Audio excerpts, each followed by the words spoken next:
No time like the present. It's Sergeant Mims Howell, unless you're doing MQ. The meeting of the Committee on Student Achievement and School Innovation of the Board of School Directors will please come to order. Will the Secretary please call the roll? Yes. Madam Chair, for the benefit of the listening audience, President Herndon has appointed Director O'Halloran as Chair Pro Tem for this evening and Director Zomber as a Member Pro Tem for tonight's meeting. Director Jackson is also joining us for the evening. Director Leonard. Present. Director Zomber. Present. And Chair O'Halloran. Here. That is 3 present. We have a quorum. The Chair will now ask the Secretary to lead us in the Pledge of Allegiance. The Chair invites any members of the audience who wish to participate to do so and asks that those who don't wish to participate, please remain silent during the pledge. I pledge allegiance to the flag of the United States of America and to the republic for which it stands, one nation, under God, indivisible, with liberty and justice for all. Thank you. This meeting is being conducted from the Central Services Building. This meeting is also being broadcast via live stream on the MPS website and on the MPS YouTube stream, the links to which may be found on the MPS website on the broadcast page. Before we begin tonight's meeting, we have a short announcement regarding interpretation services for the Spanish-speaking members of our audience. Buenas tardes y bienvenidos a la Junta de la Mesa Directiva de las Escuelas Públicas de Milwaukee. Si desea escuchar esta reunión en español, por favor llame al 312-626-6799 e introduzca el número de reunión 832-0725-4267, seguido por el símbolo de número. Luego, introduzca el código 883149, seguido por el símbolo de número. Nuevamente, para escuchar esta reunión en español, llame al 312-626-6799 e introduzca el número de reunión 832-0725-4267, seguido por el símbolo de número. Luego, introduzca el código 883149, seguido por el símbolo de número. Thank you. For each of our items of business, we will hold a discussion and public hearing. If you wish to speak, please fill out a speaker slip and bring it to our secretary, Dr. Owen Moore. For the listening audience, we have no virtual speakers registered for this evening's meeting. The committee will accept public comments on tonight's agenda items. Speakers may only address the items for which they have registered. Questions from the public may not be answered during the public comment period. Following public comment, the committee will begin its discussion and no additional comments will be accepted. When you are called upon to speak, please state your name and spell your last name for the record. For the sake of fairness and to give everyone a chance to speak, the chair reserves the right to limit the length of time allowed to any one speaker. Written testimony will be accepted for transmittal to the board. Send this testimony to the Office of Board Governance, P.O. Box 2181, Milwaukee, Wisconsin, 53201-2181, or fax to 414-475-8071, or email it to governance@milwaukee.k12.wi.us. Just as a reminder, Robert's Rules of Order dictates that all comments, questions, and requests should be directed to the chair of the committee, who will determine the most efficient way to address them. For the safety of all and to ensure the good order of the meeting, harassment or intimidation tactics of any kind will not be tolerated. Anyone who engages in such harassing or intimidating words or actions will immediately be asked to cease. If such behavior continues, a recess will be called and the offending parties will be removed from the meeting. Anyone ejected from the meeting may continue to listen to the meeting or access the agenda items online. However, the individual will not be allowed to rejoin the meeting. Also, no one other than members of the board, designated staff, and those who have been invited to present or participate in items of business will be allowed on stage before, during, or after meetings of the board and its committees. Finally, for our listening audience, if you wish to access this evening's agenda items and attachments online, you may do so by visiting the meetings, agendas, and minutes page of the MPS website. Madam Secretary, before we move to our agenda items, we have some students present that will be joining us for item 6 on the comprehensive school counseling presentation. And I would like to move that item and take that item third. So with that change to the agenda being noted, would you please call the first item? Item 1 is the annual update with possible action on workforce readiness for the 2023-2024 school year. This is an informational item, and although it has been noticed for possible action, no action is required. Would the administration please present the item? Chair O'Halloran, members of the committee, Eduardo Galvan, Interim Superintendent. Tonight I am joined by Eric Radomski to share with you our annual report from the Department of Career and Technical Education on workforce readiness. Mr. Radomski is further joined by our very own Hamilton High School senior, Yasmari Perez. At the conclusion of this presentation, we'll be happy to take any questions you have. Mr. Radomski. Thank you. Good evening, Chair O'Halloran, members of the committee. My name is Eric Radomski, Manager of Career and Technical Education. I'm here tonight to share information about our workforce readiness efforts during the 23-24 school year.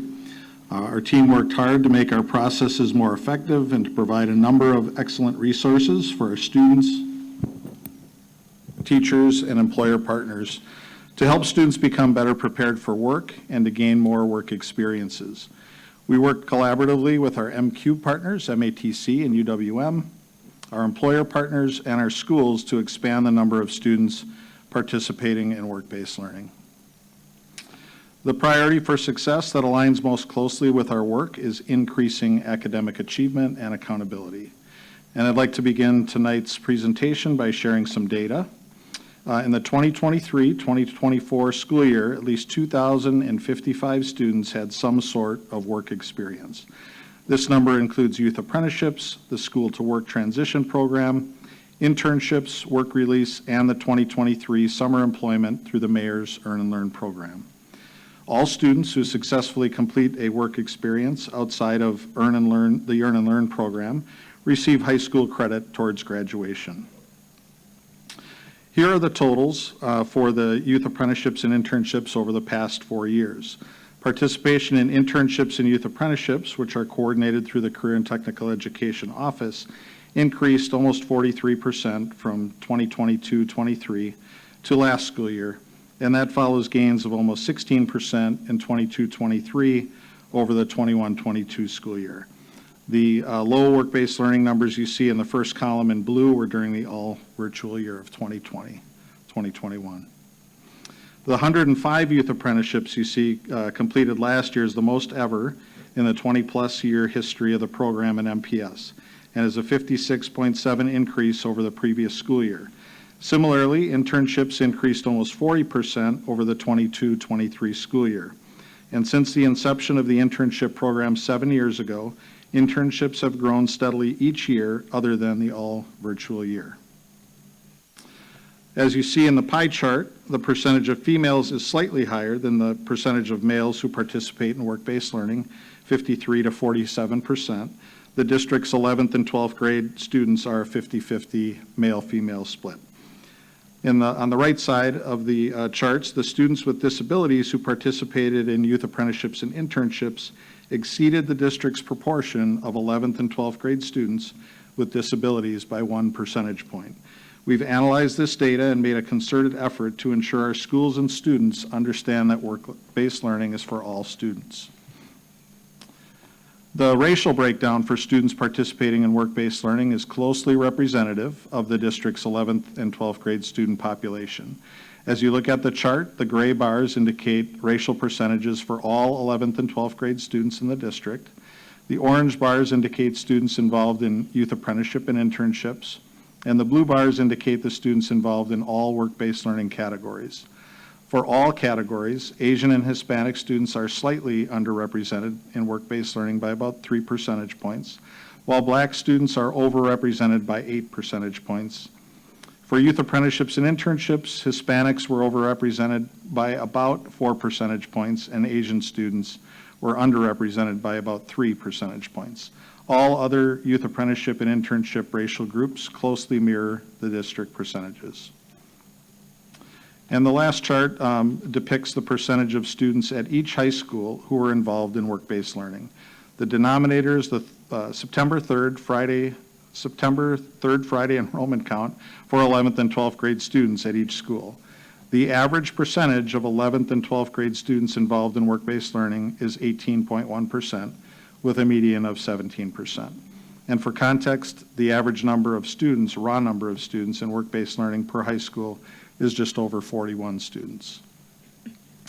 And now I'd like to transition to highlight some of the supports and resources that we provided our schools and students to grow work-based learning across the district.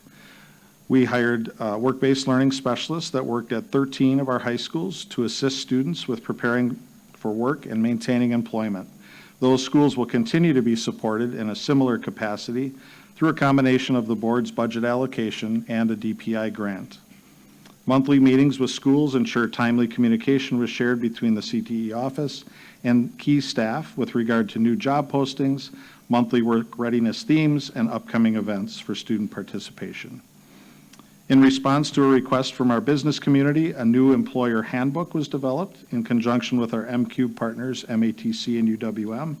The handbook provides our partners with a tool for implementing high-quality work-based learning opportunities for students. The Student Job Board was promoted with all high school students and staff as the primary tool to view and apply to work opportunities. 2 Google Classrooms were the main portal for students to access key information. One of the classrooms is devoted to job readiness for all students, while the other is specific to those seeking a youth apprenticeship.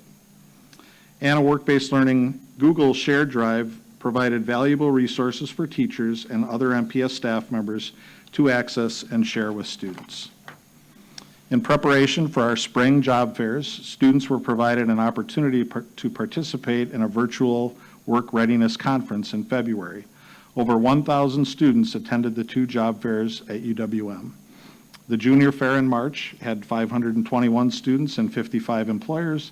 The senior fair in April had 532 students and 62 employers. That 1,053 total students surpassed last year's numbers by 12%. And most importantly, our exit surveys revealed that 94% of our employers plan to hire students as a result of the fairs. Approximately 700 high school students attended our Skilled Trade and Technical Career Fair, coordinated in conjunction with our MPS Facilities and Maintenance team in October at Milwaukee Tool. We will be holding the event again this year on October 9th.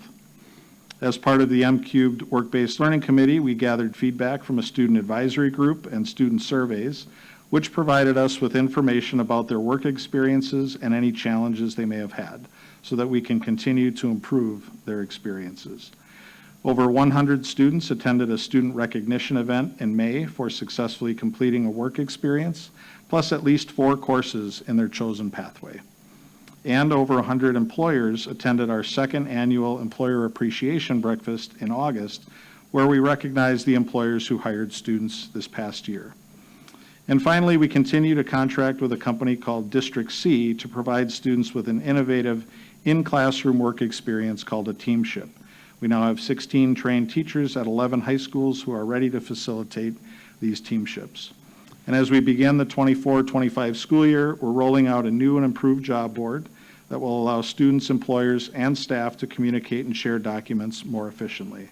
And our goals of increasing work experiences and expanding employer partnerships are directly aligned with the MPS strategic plan.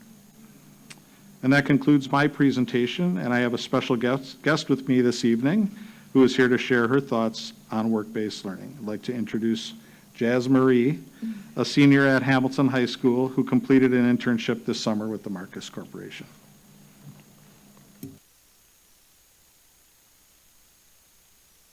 Okay. Chair O'Halloran, wait, can you guys hear me okay? Okay. Chair O'Halloran, members of the committee, good evening. My name is Jasmarie Perez, and I am a senior at Hamilton High School, and I am also a dual enrollment in the MQ College Connections program, attending MATC and UWM as a first-year college student. Over the summer, I was given a wonderful opportunity presented by my school's work-based learning specialist, Ms. Willis, to explore downtown Milwaukee through a summer internship sponsored by the Marcus Corporation and Visit Milwaukee. While working the internship for the RNC, some of the kids were placed within the Hilton Hotel, one of them being me. Each of us were able to experience the different careers that hold the hotel together and show what hospitality really means. When the time came, each of us were split up into different positions. Some worked with the housekeeping, others worked at the Visit Milwaukee table greeting people, or even sitting outside with the bellman to greet the guests that entered the hotel. I worked in the kitchen with the pastry chef, Joseph. He introduced me to his life in the culinary world, and I'd have to say that it was, and still is, one of my favorite experiences from working this internship. He taught me how to bake my favorite cookies from the hotel, which were really good, by the way, measure ingredients properly with a scale, and plan food preparations for the day. Through this internship, I learned how to always be prepared and be present. It gave me exposure to so many opportunities that not a lot of people are offered. In the future, I plan to work in the hospitality industry. This industry will allow me to work with a variety of people and provide top-notch customer service. Overall, this experience has solidified my future self, and I'm confident that I will land an amazing job after high school. Thank you. Thank you, Jasmarie, for sharing your experience, and we'd be happy to take any questions you might have. Thank you, administration, and thank you, Jasmarie, for sharing your perspective. Do we have any members of the public that wish to make comments? We have one speaker slip on this side. Okay. All right, Quentin Claiborne.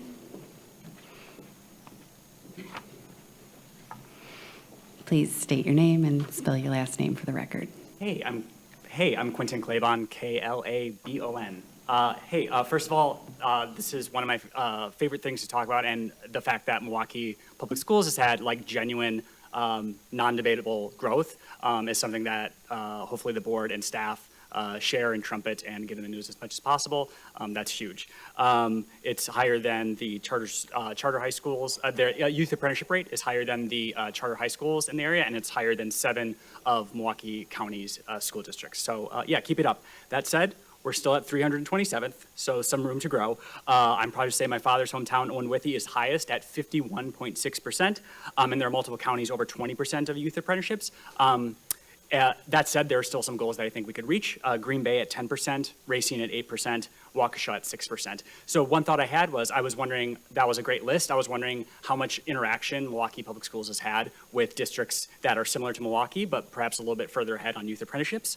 And then second of all, Superintendent Galvan said at the Rotary event that maybe there was some difficulty placing students in businesses over the past few years, and that he wanted to change that, which sounds amazing. I was wondering, I hope that he could share this school year how he was going to be an ambassador to businesses to make sure that students have the widest and best array of workplace experiences, learning experiences possible. Thanks so much. Thank you. Do committee members wish to make comments or ask questions? We'll just start with Director Leonard. So I have quite a few. I sort of try to dovetail this correctly because I was looking at both items, item 1 and item 2, and they sort of dovetail for me, to be honest. So first of all, I had the opportunity to go to the facilities and maintenance building, and I would believe that was almost 2 years ago, to be honest with you. I'm not quite sure. So I had the opportunity to meet some of our, I want to say interns or apprentices. I'm sorry, apprenticeships. So my first question is, when I look at those numbers, I see 105 students on our youth apprenticeship. How many of them are actually at facilities and maintenance, out of curiosity? I think the number I saw was 33. I'm not sure if I'm getting that correct. Administration? Director O'Halloran, Sean Kane is coming to the floor to answer that. Chair Simpson, members or Director Leonard, members of the committee, Sean Kane, Senior Director for Facilities Maintenance Services. Currently, I know that's going to be more related to Board Item 2, and I know Mr. Patterson and some others are going to be presenting, but currently, right now, there's 33 students that are participating in the program. Then I think I'm going to come back. I'll ask some of these questions with item 2. I think that would just be a better way to do this. But I do have just a couple of requests, not couple. So I work with a lot of the trades unions people. I've seen quite a few of those groups over the summer. They have been always been pretty active with me. I think that we are going in the right direction. I think we're doing what we have to do to improve this significantly. But they're asking for more. And I'm not quite sure exactly how to answer that, asking for more. But I looked at, I think it was item 2, to be honest with you, but I saw that list of companies, et cetera. Is that a fully inclusive list, or is that just a smattering of some of the companies that work with us? Administration? Director Leonard, Chair O'Halloran, members of the committee, that is a very small sample size for that PowerPoint. Be happy to get you the list if you'd like of all the employers that do internships. That was my next question. Yeah, I would like to have that list. I would really appreciate that. Sure. Okay, I'm good. Okay. Any other committee members have questions? Director Zombor? Thank you, Chair O'Halloran. Well, first, I just want to say, thank you for all of your work that you do in this area. As a parent of someone starting to reach the age to start, possibly taking advantage of some of these opportunities, that's really exciting. I did see the new job board come through, and that was also very exciting. I'm wondering how are you navigating transportation for students for some of these and their school schedules? I know Milwaukee, it shouldn't be, but it is a really hard city to navigate on transportation. So I'm just wondering if you have thoughts about that, how's that working? Anything the board can do to support? Administration? Director Zombor, Chair O'Halloran, members of the committee. We had the fortune of having some ESSER funds that we were able to use for taxis over the last couple of years. We do have a federal grant that we have some dollars in, not nearly enough to cover what we've done the last couple of years. But it will be a combination of those federal grant dollars and some board funds, but we're budgeted probably for a little over a third of what we spent last year at this time. So we will be trying to use bus tickets a lot more and be more judicious on, some students might have to walk a little more, when they're, taking the bus and save those taxi rides for bus positions that are just, off the bus lines outside of the city. Director Zombor, do you have any follow-up? Okay. Director Jackson, anything? All right. Well, with that, thank you, administration. Madam Secretary, next item, please. Item 2 is report with possible action on work readiness opportunities for students. This is an informational item, and although it has been noticed for possible action, no action is required. And while we switch over our presenters, I'll just kick it over to administration. Would you please present the item? Thank you, Chair O'Halloran, members of the committee. As you have just heard the annual Workforce Readiness Report, we would like to now introduce you to a team of presenters to share with you the wonderful opportunities we have for our students regarding workforce readiness. On our team this evening is comprised of staff members Aaron Cherney, Pam Lippert, and Giles Patterson, MPS graduate Corin Shaw, and MPS students Madison Kyles, Kitsia Guzman, and Sierra Lyle.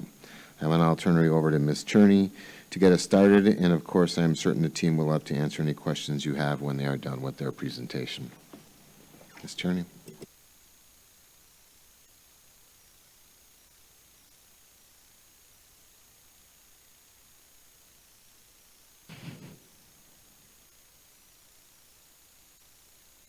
There we go. Chair O'Halloran, members of the committee, my name is Erin Cherney, Youth Apprenticeship Coordinator for the Department of College and Career Readiness. Tonight, Pam Lippert, Giles Patterson, and I will highlight our work readiness opportunities within the district, which includes internships, school-to-work transition program, and youth apprenticeships. Additionally, you will hear from students in each of these programs. The strategic plan driving our mission for work readiness is student achievement and graduation. The priority for success that aligns most closely with our work is increasing academic achievement and accountability. To begin tonight's presentation, I'd like to start out with our internship program. We define internships as any job that engages students in practical hands-on experience. Students earn high school credit and follow an evaluation process with their employer. As you can see by the list, our workforce partners are eager to work with MPS students. Some hire multiple students, while others may only be able to commit to one. Pictured here, you see power forward Bobby Portis of the Milwaukee Bucks with our Marcus Corporation student ambassador interns at the Republican National Convention.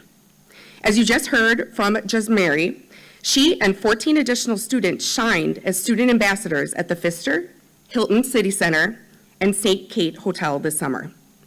They welcomed guests as they arrived in the city, learned about the hospitality industry, participated in multiple tours, including 3rd Street Market, Usingers, Harley-Davidson Museum, 128th Refueling Wing, the Public Market, Pfizer Forum, Baird Center, Mater's, the Safe House, and many more to become educated on the city's history and saw firsthand the economic impact of the RNC. At this time, I would like to introduce Pam Lippert, School to Work Transition Program Supervisor.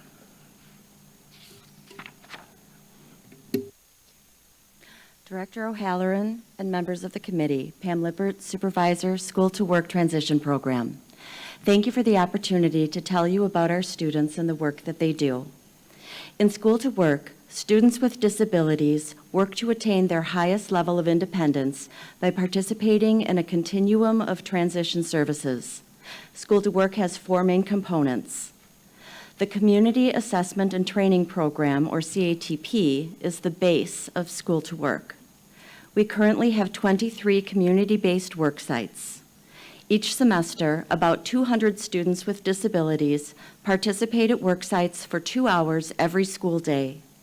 They earn credit while they work in many fields, including healthcare, the trades, education, hospitality, and retail. Each work site is supported by a School to Work special education teacher and paraprofessional.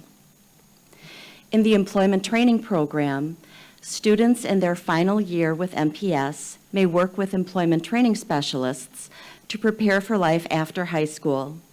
Students with disabilities get support in work-based learning, including youth apprenticeship.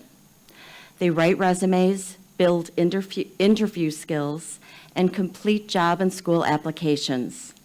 They receive support from ETS staff to disclose their disability and request work or school accommodations guaranteed under ADA law. Students may learn how to navigate public transportation. They also take tours of post-secondary institutions where they learn how special education works in college. Students who have demonstrated work readiness but who aren't quite ready for competitive employment can participate in OJE, on-the-job experience, or OJT, on-the-job training. In both programs, students earn credit and receive support from School to Work staff while working in the community. In addition to credit, students in OJT earn a paycheck. The 4th component of School to Work is Project Search. Students may apply to participate in Project Search at the Milwaukee International Airport during their final year with MPS. Search is an international program where students participate in a year-long, full-day, immersive vocational program. It is staffed with an MPS special education teacher and job coaches from Goodwill. The sites pictured on the slide. On the first slide, the top picture shows one of our students at Outpost Natural Foods. At Outpost, students build culinary skills in the central kitchen and practice customer service while cashiering, bagging groceries, and working on the floor. In the middle picture, a student at Milwaukee Waterworks, one of our newest sites, uses a grinder to remove buildup from a filter. At our Vincent Agriculture site, students feed and care for the animals, learn how to use gardening equipment and some power tools, grow and harvest crops, and give tours of the greenhouse and the barn during events at Vincent. If any board member would like to visit a School to Work site, we would love to have you. Please contact me and we'll make arrangements. It's my pleasure to introduce Karan Shaw. Karan graduated from McDowell Montessori in 2022. While at McDowell, Karan was active in basketball, track, and orchestra. During his senior year, he worked with an employment training specialist and was accepted in the YA plumbing program in MPS. Early in that apprenticeship, he switched to sheet metal because he felt it better matched his skills and interests. Currently, Karan is in his third year of a 5-year apprenticeship program in construction. He takes classes at MATC and is employed at Zion Mechanical. Karan?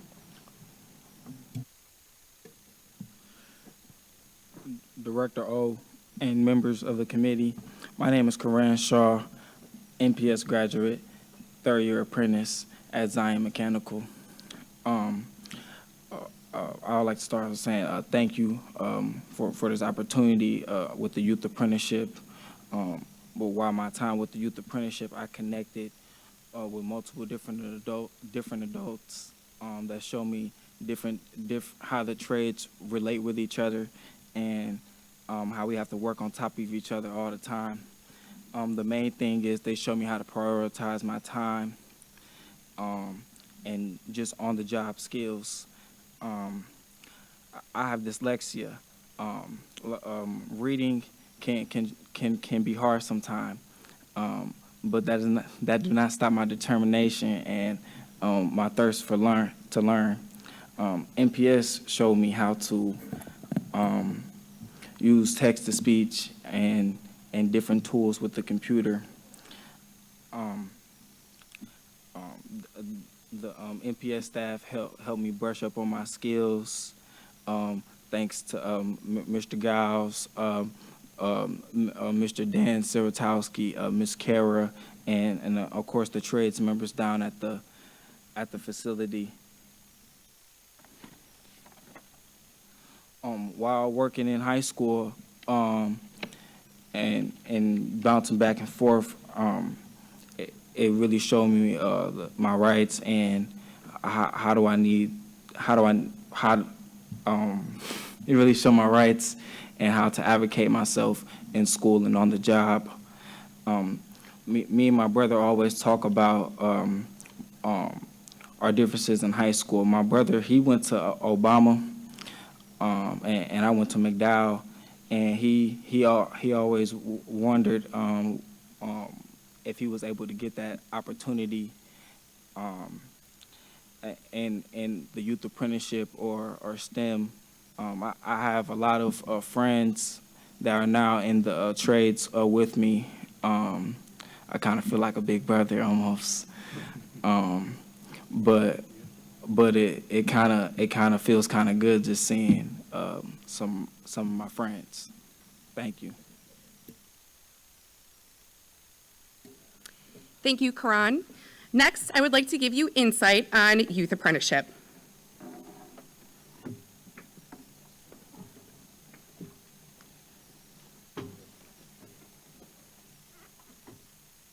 They will be making their way to the stage. Thank you so much for sharing your perspective, Karan. Very proud of you. Youth Apprenticeship is a structured, work-based learning program administered by the Department of Workforce Development. This program is recognized statewide and has been in existence since 1991. Just this past year, a record 9,907 students participated in the program throughout the state. Youth Apprenticeship allows high school juniors and seniors to engage in mentored, on-the-job training in 83 occupational areas. Upon completion of the program, students earn an occupational skills certificate, which can be used as vetted employment experience, is recognized on UW college applications, and students may be awarded credit for prior learning at post-secondary institutions. You'll notice some of the positions and partners listed are not traditional youth opportunities. This is purposeful. Youth Apprenticeship prides itself in giving students the opportunity to work in real career areas. Pictured here, you see some of our We Energies gas technician youth apprentices celebrating their new positions through signing day. We celebrate when students sign their education training agreement and compare it to a student athlete signing their letter of intent to college. However, in this case, a student has potentially just signed up for their career, which includes full and/or part-time work, tuition reimbursement, benefits, and a family-sustaining wage. To speak about our experience as a youth apprentice and now permanent employee at We Energies, I introduce Ms. Soraya Lyle. Chair O'Halloran and members of the committee, my name is Soraya Lyle, and I graduated from Milwaukee High School of the Arts. I later went on to MATC and graduated with a degree in civil engineering, all of which my employer paid for. After an extensive interview process, I was offered a youth apprenticeship at We Energies. In the summer leading up to my senior year, I worked full-time as a pre-designer and then transitioned to a part-time during the school year. While on the job, I was taught how to design where gas meters, mains, and electric facilities are installed, from the parts and pieces needed to the actual installation itself. This youth apprenticeship has now turned into a career. It first taught me where gas and electricity comes from and how it is made safe so that we are able to use it in our everyday lives.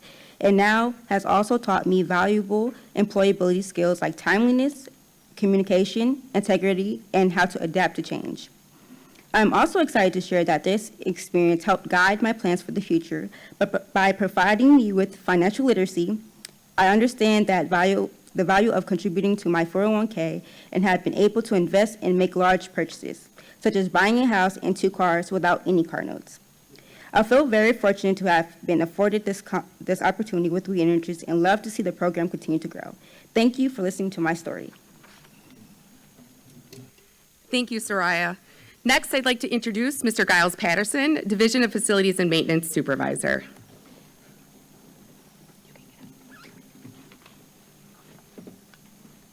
Director O'Halloran and members of the committee, my name is Giles Patterson. I'm the Supervisor of Maintenance Repair as well as an apprenticeship administrator with DFMS. Good evening.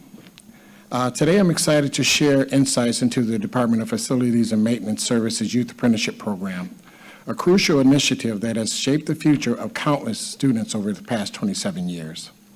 A little bit about our history.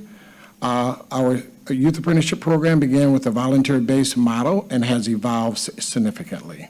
For the past decade, it has operated as a formal youth apprenticeship program as an employer, hosting over 200 in the skilled trades training. Currently, we have 33 students actively engaged in trades such as carpentry, machinist, sheet metal, plumbing, steam fitting, and electrical.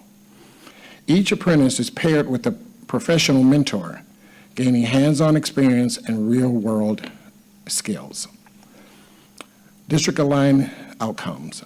Aligned with the MPS strategic plan, our program aims to equip students for post-graduation success and citizenship. Our outcomes speaks volumes. A 90% completion rate, 100% graduation rate, and a 90% work attendance rate. Students earn industry-recognized credentials, including OSHA 10, RPP certification, First Aid, CPR, Certified Apprentice Lighting Technician, CALT, and the Wisconsin Registered Electrician's License. Upcoming events and programs and projects. Looking ahead, we have several exciting events. As Mr. Radomski said, on October 9, 2024, please save the date, we'll host our 3rd annual Skilled Trades and Technical Career Fair at Milwaukee Tools, coinciding with their 100-year anniversary. We are expecting over 1,000 MPS students as well as 50 vendors. We're also building a food truck for Bayview High School. with youth apprentice workforce. We also participate in various school career days, high school decision day events, and community events throughout the year.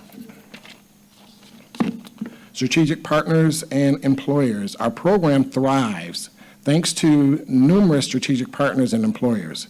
Key partners include Milwaukee Tool, Alcon Construction, Hurd Electric, Zion Mechanical, Lindbergh Electric, Milwaukee Plumbing, and many others. Their support is instrumental in providing our students with valuable career opportunities and real work experiences. In conclusion, our DFMS Youth Apprenticeship Program has garnered both local and national recognition, including features with the Urban Educators out of Washington, D.C., and Acuity Brand Lighting out of Atlanta, Georgia. We are proud of our students, particularly those achieving the CALT certification, which is the Certified Apprentice Lighting Technician. While yet in high school, we're the first high school in the nation for our students to receive these certifications while still, again, in high school. We are setting national standards. Thank you for your time and support and for this impactful program. I'd like to introduce to you Madison Kiles. She's a high school senior at Rufus King High School, a 5.0 student. And besides being the next president, she wants to be a master electrician. So Madison Kiles. Can you guys hear me? Yep. Okay. Good evening, Chair O'Halloran, members of the committee. My name is Madison Kiles. I'm currently a senior at Rufus King High School, and I've been blessed enough to spend my senior year working full-time with Milwaukee Public Schools Facility and Maintenance Department, working in the electric shop. I am able to do this because I took my final English credit through summer school, and I am now dual enrolled in the electricity program at MATC during the evenings. Some skills I have acquired from this position specifically are communication skills and learning how to work with all sorts of people from all types of backgrounds who bring a multitude of experiences with them. Besides loving the mechanical aspect of the job, I really enjoy working in various environments and that my days are never usually the same. I get to experience something new all the time, and I love that this gives me the opportunity to learn something unique each day. This youth apprenticeship has also taught me integrity and to not only work with my mind, but with my heart to make sure I'm putting out my best work. Through this experience, I've been able to confidently decide the career I would like to pursue with my future. I want to become a master electrician, and this position has given me the confidence to obtain that, all while understanding what it means to be a great electrician. In December, I will be taking my apprenticeship test, and I have already pursued different contractors to hire me on as a registered apprentice. As an African-American female, choosing a non-traditional career path, I want to be an example for others that look like me, to let them know that anything is obtainable and that there are so many people within the district that are more than willing to help you achieve your goals. I would also like to add that this is a choice. I was overly prepared for college. I took a lot of IB, which is similar to AP courses. College was in the equation for a while, and I was more than prepared, but I chose this, and I'm proud that I chose this. I'm proud that I'm able to represent such a group of amazing workers and amazing youth, and I wouldn't trade it for the world, and I think I'm still getting that education that I would have gotten in college, if not more now, because I'm in the moment and I'm doing these things, and I'm learning a bit more in the actual workforce than I would have if I would have went to college right away. I want to thank you all for having me in tonight and listening to my work-based learning experience, and I hope you all have a wonderful evening. Thank you. Thank you, Madison. Lastly, we can't forget MPS as an education employer partner. As part of the M3 College Connections program, an education pathway was created to capture students interested in becoming teachers. Through this pathway, students enroll in education classes at both MATC and UW-Milwaukee and pair their coursework with teacher aide positions within MPS classrooms. Seniors who follow this pathway are also offered the para exam and ultimately a position within the district. Today we have Ms. Kitsia Guzman to speak about her experience in the classroom. Good evening, Director Megan and committee of the members of the committee. My name is Kitsia Guzman, and I'm a senior in the International Baccalaureate program at Rufus King High School. I first began my internship as working as an office assistant at the school, but shortly after, I was transferred to monitor and help first grade bilingual students at Hayes Bilingual School for the duration of the summer. I am grateful to be able to experience both because it has given me a perspective of how each area function. When I was in the office, I would cover staff when they needed help with students or parents.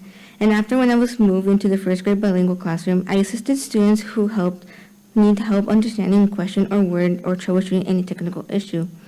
I really enjoyed it since I'm trilingual and it helped me create a good support with students quickly. And this internship helped me gain first-hand experience in the education, which gave me a confidence to pursue a career in the education after my graduation. Maybe someday I'll be back in the MPS classroom monitoring my own interns. Thank you for having me. Thank you, Kitsia, and all student speakers. We appreciate you taking the time to speak tonight and share your experiences. This does conclude our presentation, and we'd be happy to take any questions the committee may have at this time. Thank you, committee. Before we move on to the questions and the back and forth, can we just take a second to, give a round of applause to our student presenters here tonight?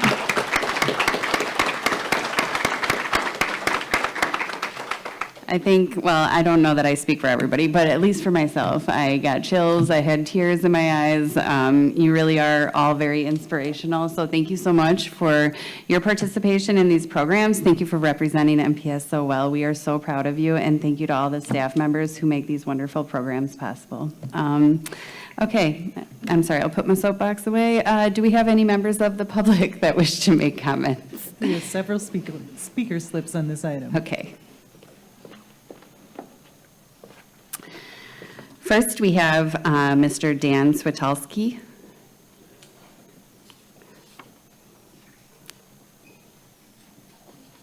And then next, we'll have Guillermo Valdez. Good evening. My name is Dan Switkowski, S-W-I-A-T-K-O-W-S-K-I. I'd like to start off by saying what a unique and wonderful program we have with our youth apprenticeship program down at Facilities and Maintenance Services. You may ask yourself, what is the youth apprenticeship program? Much like what Mr. Giles Patterson had mentioned, what we do is we take high school students, juniors and seniors, and we interview them, we test them, and then we bring them on board as a youth apprentice, and then we mentor them in a particular shop of interest, be it sheet metal, be it plumbing, be it carpentry. And these youth apprentices are with a mentor all year for 450 plus hours. And during that time, they gain valuable soft skills, how to be on time, how to talk with adults, how to get their work assignments, how to complete their work assignments, not just to mention the trade or the craft that they're pursuing. After their 450 hours, we have the unique opportunity to go ahead and position these students in apprenticeships. Again, with a local contractor, through the local unions, be it sheet metal, plumbing, electrical, and whatnot. So what's the impact of all this, you may be asking? Well, as a youth apprentice, coming through, becoming an apprentice within a trade, spending 4 or 5 years, 8,000 to 10,000 hours in the trades, now they're able to buy a home here in the city of Milwaukee. They're able to go ahead and have families here in the city of Milwaukee. And those children need a place to go to school.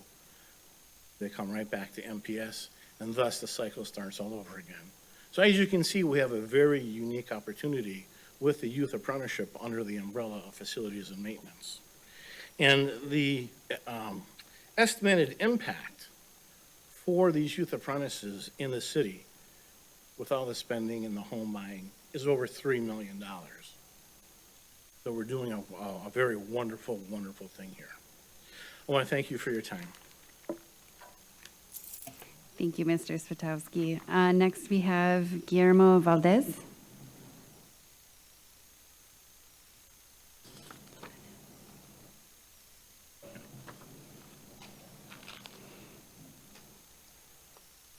So just state your name, spell your last name, and then you can start. All right. Thanks. My name is Guillermo Valadez, Valadez. So I was a 4.5 GPA student, and I was taking 5 AP classes during my senior year. However, I was introduced to the opportunity of the youth apprenticeship. I completed the youth apprenticeship and decided that although I was prepared for college and I had always dreamed of going to college, that I wanted to become a plumber. So I was offered a registered apprenticeship. I completed that registered apprenticeship, and currently I'm a journeyman plumber for Milwaukee Public Schools. And after going through the youth apprenticeship program, now I am able to also have my own apprentices. So the most recent 2 youth apprentices that I've worked with, both have landed jobs in plumbing companies here in Milwaukee. I've been blessed enough to buy a home and to be able to invest money as well. And I am able to see every day the impact that that does. And although school came easy to me, I understand that it doesn't come easy to everyone. And seeing that there's another option for students to be able to have a career that pays good and teaches them valuable skills every day, it's wonderful seeing that and seeing that they don't feel helpless thinking that college is the only choice. Thank you. Thank you, Mr. Valadez. Tyree Howard?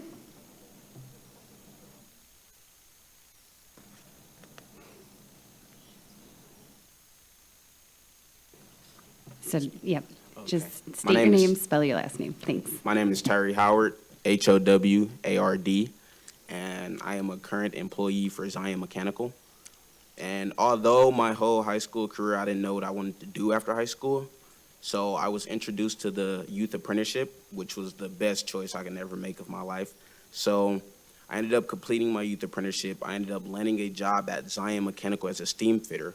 I'm a first-year apprentice, and I was blessed enough to move into my first house at the age of 18, right after high school, so that was a good experience. And my experience has been great. I've seen a lot, learned a lot. I've been with great mentors.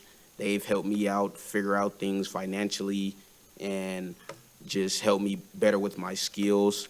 I've gotten better at math. I was never good at math, so they've helped me with that. That's good. And it's just been great here, seeing that everybody that has come through the youth apprenticeship program and how everybody's life has changed, because I know mine's have. So that's it. Thank you for having me. Thank you, Mr. Howard. Next, we have Robert Houston. And then Miss Anne Marie Sims.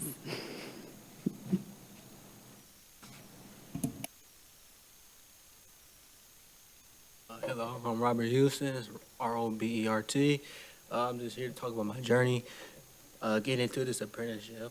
I did not want to go to college at the time, so I was trying to find a different route that has the same benefits, or if you did have a college degree. So somebody in high school told me about the plumbing, and he got me into the youth apprenticeship. First time, I didn't get it, so I tried the second time my next year, senior. I got in, and they helped me along the way with, I did struggle a little bit with reading and a little bit with math, so they helped me with that. And after a while, they got me into the apprenticeship. But that was a bit of a struggle because I had to take an acupressure test, but that's a little bit. But they helped me along the way with that. I got into an apprenticeship, and they still helped me along the way with like Giles or Dan and Jerry. They all helped me along the way with that. And all I gotta say is I'm thankful for them throughout the way on how all went. Thank you. Thank you, Mr. Houston. And then Miss Anne Marie Sims.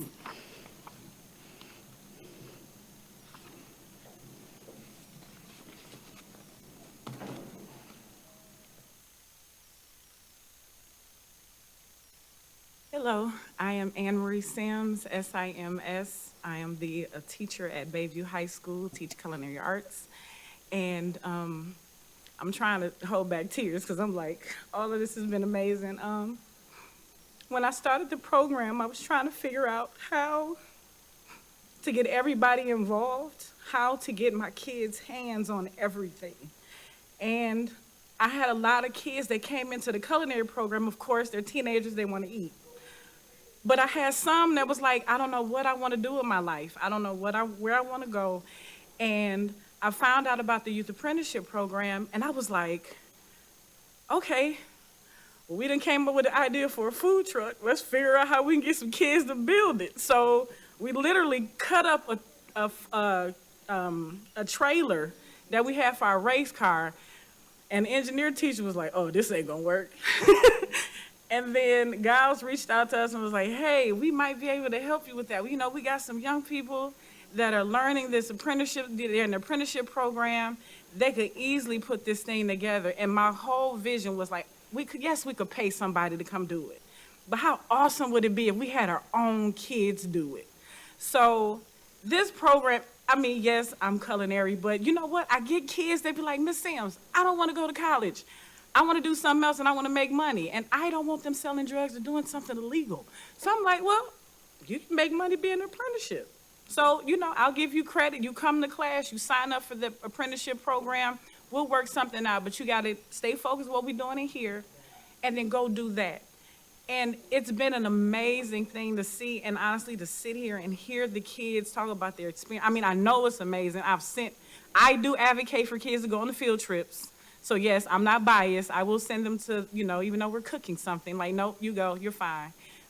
This is important to our kids. And again, hearing these babies talk about their experience and how it's impacting their lives, we need to keep this going and to build it and expand it, please. And that's it. Thank you.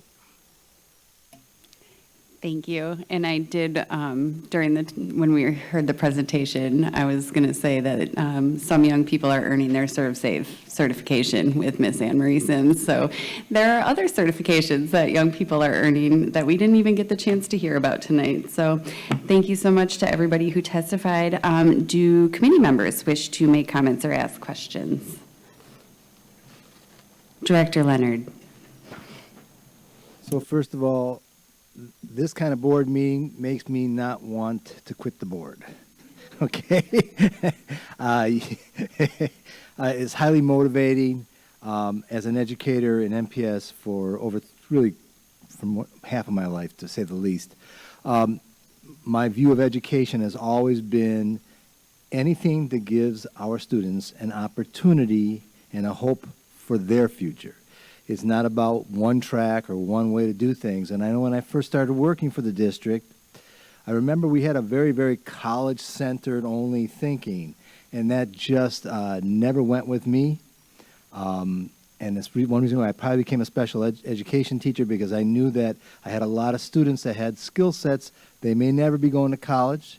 They're not going to be running a biological lab someplace, but I know that they have the potential to do some great things for themselves. So anyway, I just need to really do a shout out to the program, and I have to agree, we need to expand that program, and I guess that's my first question. So what do we need to do to be able to expand and make this program very, very sustainable? And I don't know who can answer that question, and if you don't have a complete answer, I'm more than willing to wait on that.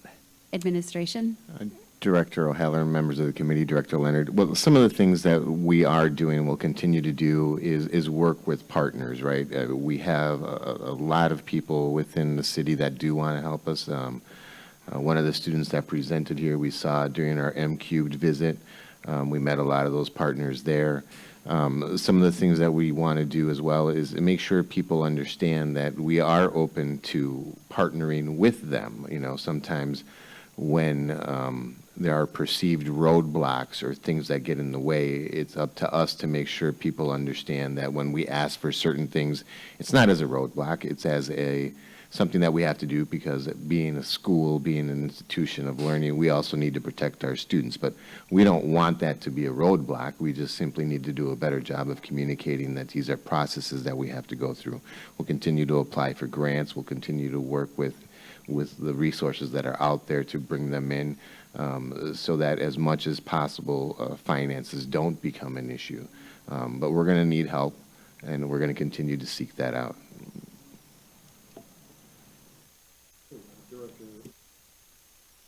Director Leonard, Chair O'Halloran. I think what Mr. Galvan said is absolutely true. I think it is about continuing to just expand the partnerships that we have with our businesses, and having Aaron and Tamara Coleman, our internship coordinator, Emily Brown, our planning assistant, work-based learning, continuing to work, reach out, and me and really all of our career and technical education office, building those partnerships with more employers, and then really working with our students. We've done a lot, but there's a lot more to do, and build their job readiness skills as best we can. That's something we've been working hard at, and improving the resumes, improving the interview skills, those soft skills that are so hard to teach sometimes in a classroom, but that's what we need to continue to do. Director Leonard, do you have follow-up? I have a follow-up. Sure. Thank you. Some of the students that spoke, and those that are already in the programs and everything, they sort of answered this, but I did want to ask, there's clearly, to me, a clear advantage of being in a program like this versus coming off the street and applying for a job and going through that process. But you're the experts on this. I can only ask you to tell me what kind of advantages are there compared to that, raw recruit situation where you try to walk into a position. Administration? Director O'Halloran, Director Leonard, members of the committee. How do I go about this one? There are bridges that are built through the Department of Workforce Development that will take students right from a youth apprenticeship into a registered apprenticeship. So when they do participate in these programs, those barriers are lifted for them, and there are credits that get to be applied for those students. So yes, you're absolutely right that those continue to make that path very easily and accessible for them. I do want to point out that in addition to our facilities and maintenance students, any of our students that did participate in an architecture and construction pathway this year did make that bridge into registered apprenticeship. So all students, we had 54 students this year participate in that pathway. 33 of them, not just the 33 from the facilities and maintenance, but 33 of them did make that transition. That is the first time we've ever done that, where every single student who had the opportunity to make that jump into registered apprenticeship did. Yes, this program absolutely does that for them. Thank you. Great. Director Jackson? First off, I'd like to say congratulations to the students up here who presented, Karan, Sierra, Madison, as well as Kitiera, if I'm pronouncing that correctly. Kitsi, okay, excuse me, my apologies. And also to the young men who spoke tonight as well. Clearly, we see the impact of this youth apprenticeship program, and it's been in existence since 1991. That was the year, almost, 2 years later, I'm moving here to Milwaukee from Chicago. So to know that this has been in existence for this amount of time, and still so little is aware of that is here. Because I'm always asked the question of dealing with parents, where are the trades, and they've been right here in our backyard for all this time. So kudos to you, Mr. Patterson, Dan as well. I see you. Thank you, and your team as well for doing such a phenomenal job. I didn't know that this was a volunteer-based commitment. Didn't know. Wow. And just to know the impact that you have. I just have 3 questions. First off, for Mr. Patterson, if you can answer. I know last year when we talked, myself, you, past superintendent, as well as our past CFO, we talked about funds that were available that were set aside specifically for your program. Are those funds still available to keep this going, because we understand impact? Administration? Well, we're certainly always open and seeking opportunities, because right now that is a challenge that we have. The answer to the question, I guess we can just defer to Director Sean Kane, Senior Director Sean Kane, to further that. But we're always seeking these opportunities, because every year we do come back and we have need of resources in order to continue what we're doing. There's no reason that we can't continue to do it. We're making some significant strides, but we can always use more assistance. That is correct. Chair, excuse me, Chair O'Halloran, Director Jackson, Sean Kane, Senior Director for Facilities and Maintenance Services. As Mr. Patterson indicated, yes, I mean, we're always trying to look for funds. I know you try to look for grants. And obviously try to look at with also in the operations budget. As Mr. Patterson indicated, working previously with Mr. Kreitzman, Dr. Posey previously, they were able to secure funding, through a source to get us through certain scenarios. The one other thing that was very, very helpful recently was using ESSER funds. It did allow an opportunity to expand on things. And I also know that, working with Finance Department now and Mr. Galvan, we do have the support that we're looking to, expand how we can do it the program. But as everyone's clearly indicated, it does really make sense if we're able to expand the program. It's a great opportunity. As Mr. Patterson indicated, we do have people, I mean, they volunteer their efforts, but also they get task rate as mentors. That's a great opportunity for our tradespeople to partner up with these great students as well to provide them a great experience, that there is a great career pathway within the trades. Got you. So have those funds been exhausted? Administration? Chair O'Halloran, Director Jackson, members of the committee. Again, those funds that were allocated are there, so we will begin as we move along to make sure that they're available. Obviously, a lot depends on as we move forward and make decisions for the budget after Third Friday, and as we continue to move forward into the next fiscal year. Obviously, we'll take direction from the board and we'll allocate funds as necessary to keep that going. All right. Director Jackson? Maybe my answer not clear. So the number of what I'm talking about that we sat down on 4 of us, it was a little over $800,000. Are those funds still available for the program to continue? The funds are available for the program to continue. All right. And Mr. Giles Patterson, a question for you. What has been your biggest hurdle in this whole being a part of, or being the lead guy, I should say, or one of? Well, the biggest hurdle is, again, and it's a good problem, actually, because it's just been a growth of the program. And we, as Aaron had said it, over the years, we've expanded quite a bit. So by expanding, the workload has been more demanding. We need more support from our organizational side as relate to positions, if you will, because right now it's like 2 full-time jobs. It's great, we love it, but at the same time, it's our ability to grow has a demand for more assistance, support assistance. That's all. Okay. Thanks, Director Jackson. Director Zombor? Thank you, Chair O'Halloran. And I also want to echo all the statements and thank the students and former students for coming in to present. I don't know if you can hear it. There's people in this other room back here also clapping for you who are really excited. So just in case you didn't hear them all cheering for you as well. I think that, this is kind of where the media truck should be tonight. I think they're at the, wrong place in the city because there's so much to highlight here, so much good. Like, these are the solutions to providing opportunities and building a better city. And so I just want to thank everyone that's doing the work, taking time, thanking the businesses who are giving our youth these really important opportunities.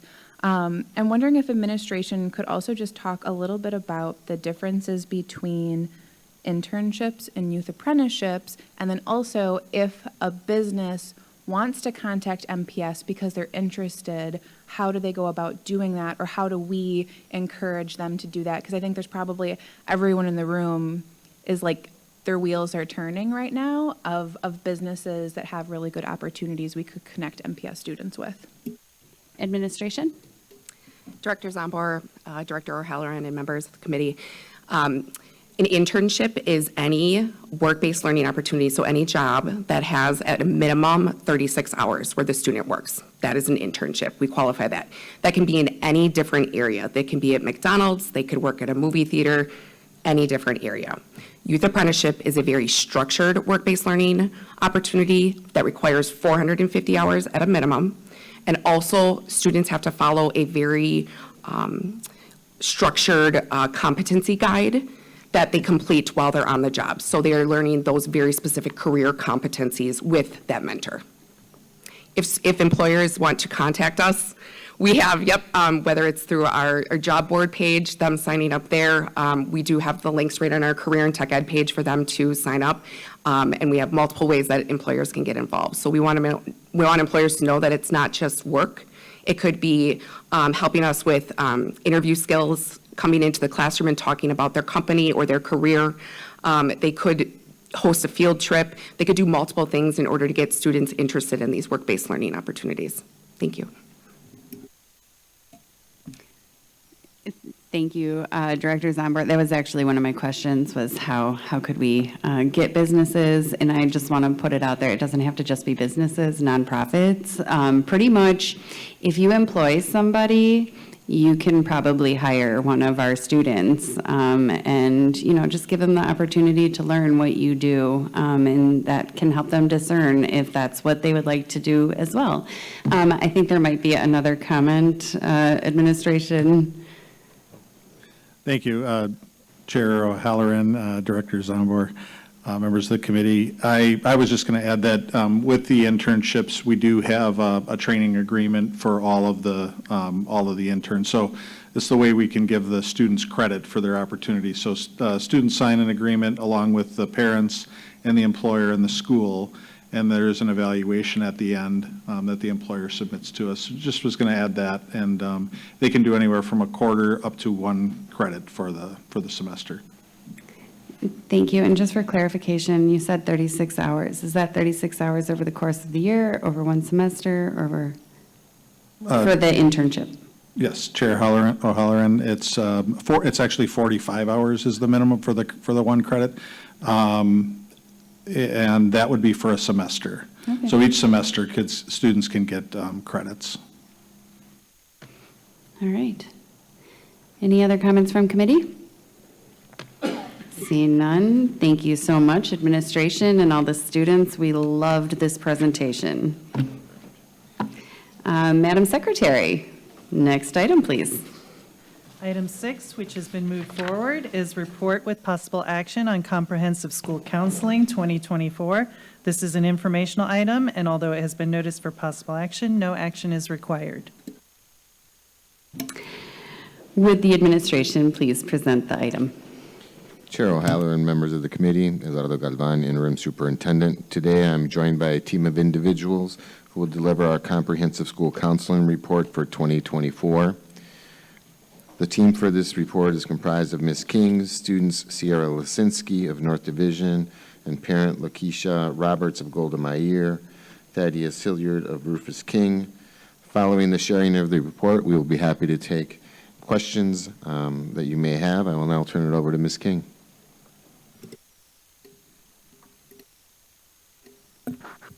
Thank you. Good evening, Chair O'Halloran and members of the committee. My name is Ophelia King. I'm the manager of school counseling here for Milwaukee Public Schools. I want to first begin by publicly saying thank you to all school counselors for the countless support and service you provided to our students and continue to provide. Your flexibility and tireless efforts are needed now more than ever, and you have answered the call. I also want to thank administration and the board for your support of a comprehensive school counseling program. Tonight, I will be discussing comprehensive school counseling and the program activities that we have implemented last school year to increase post-secondary outcomes. Tonight specifically, I'm going to be highlighting 2 programs, and I'm very pleased to have with me tonight to share the impact one of our outstanding Milwaukee Parent Institute graduates, Ms. Lakeisha Roberts. She's the parent of Golda Meir students, 2 of them. And also joining me will be 2 amazing students, Ms. Sierra Lasinski from North Division High School and Mr. Thaddeus Hilliard Jr., student at Rufus King High School.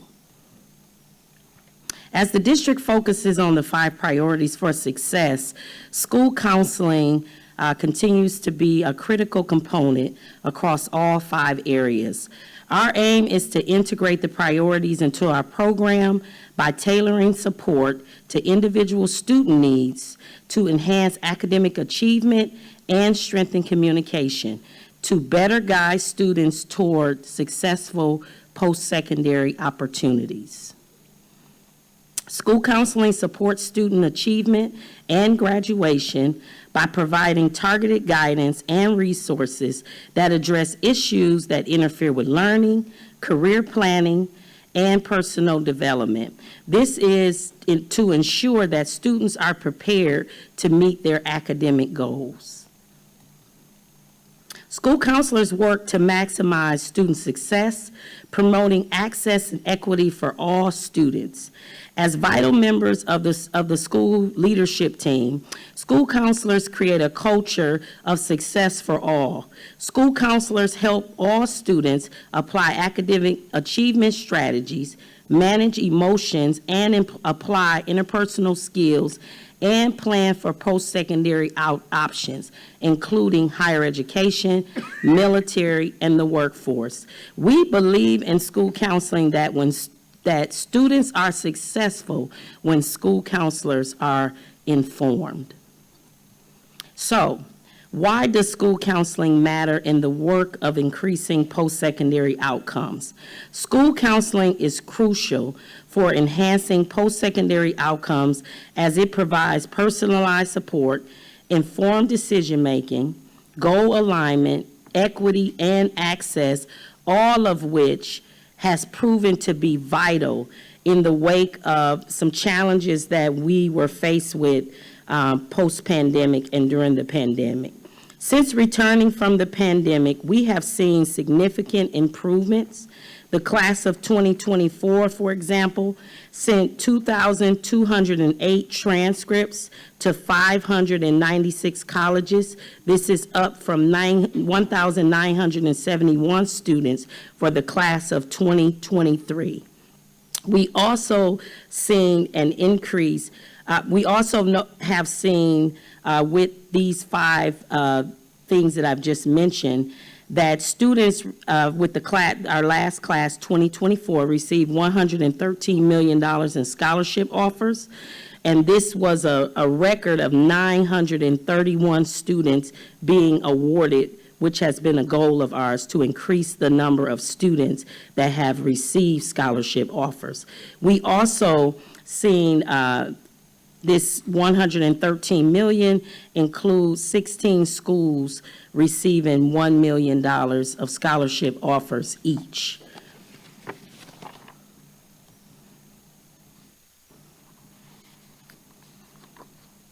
Last year, comprehensive school counseling program across all grades, K through 12, and more time was allotted to allow school counselors increased time to navigate other areas of our program, such as small group counseling and responsive services.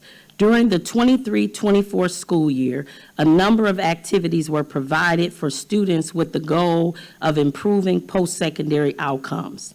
School counselors meet with all students and their parents in a student-led conference in grades 5, 7, 9, and 11.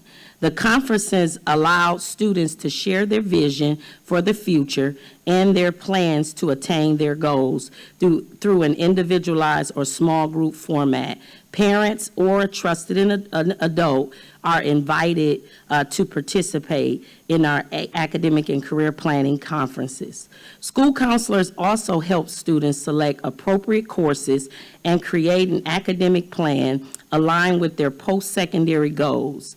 At the K-8 level, we conduct workshops on study skills, time management, and other skills crucial for success in higher education. As school counselors support students, parents are an important stakeholder. During the 23-24 school year, school counselors offer a number of workshops, opportunities for parents to help them support their children's post-secondary planning.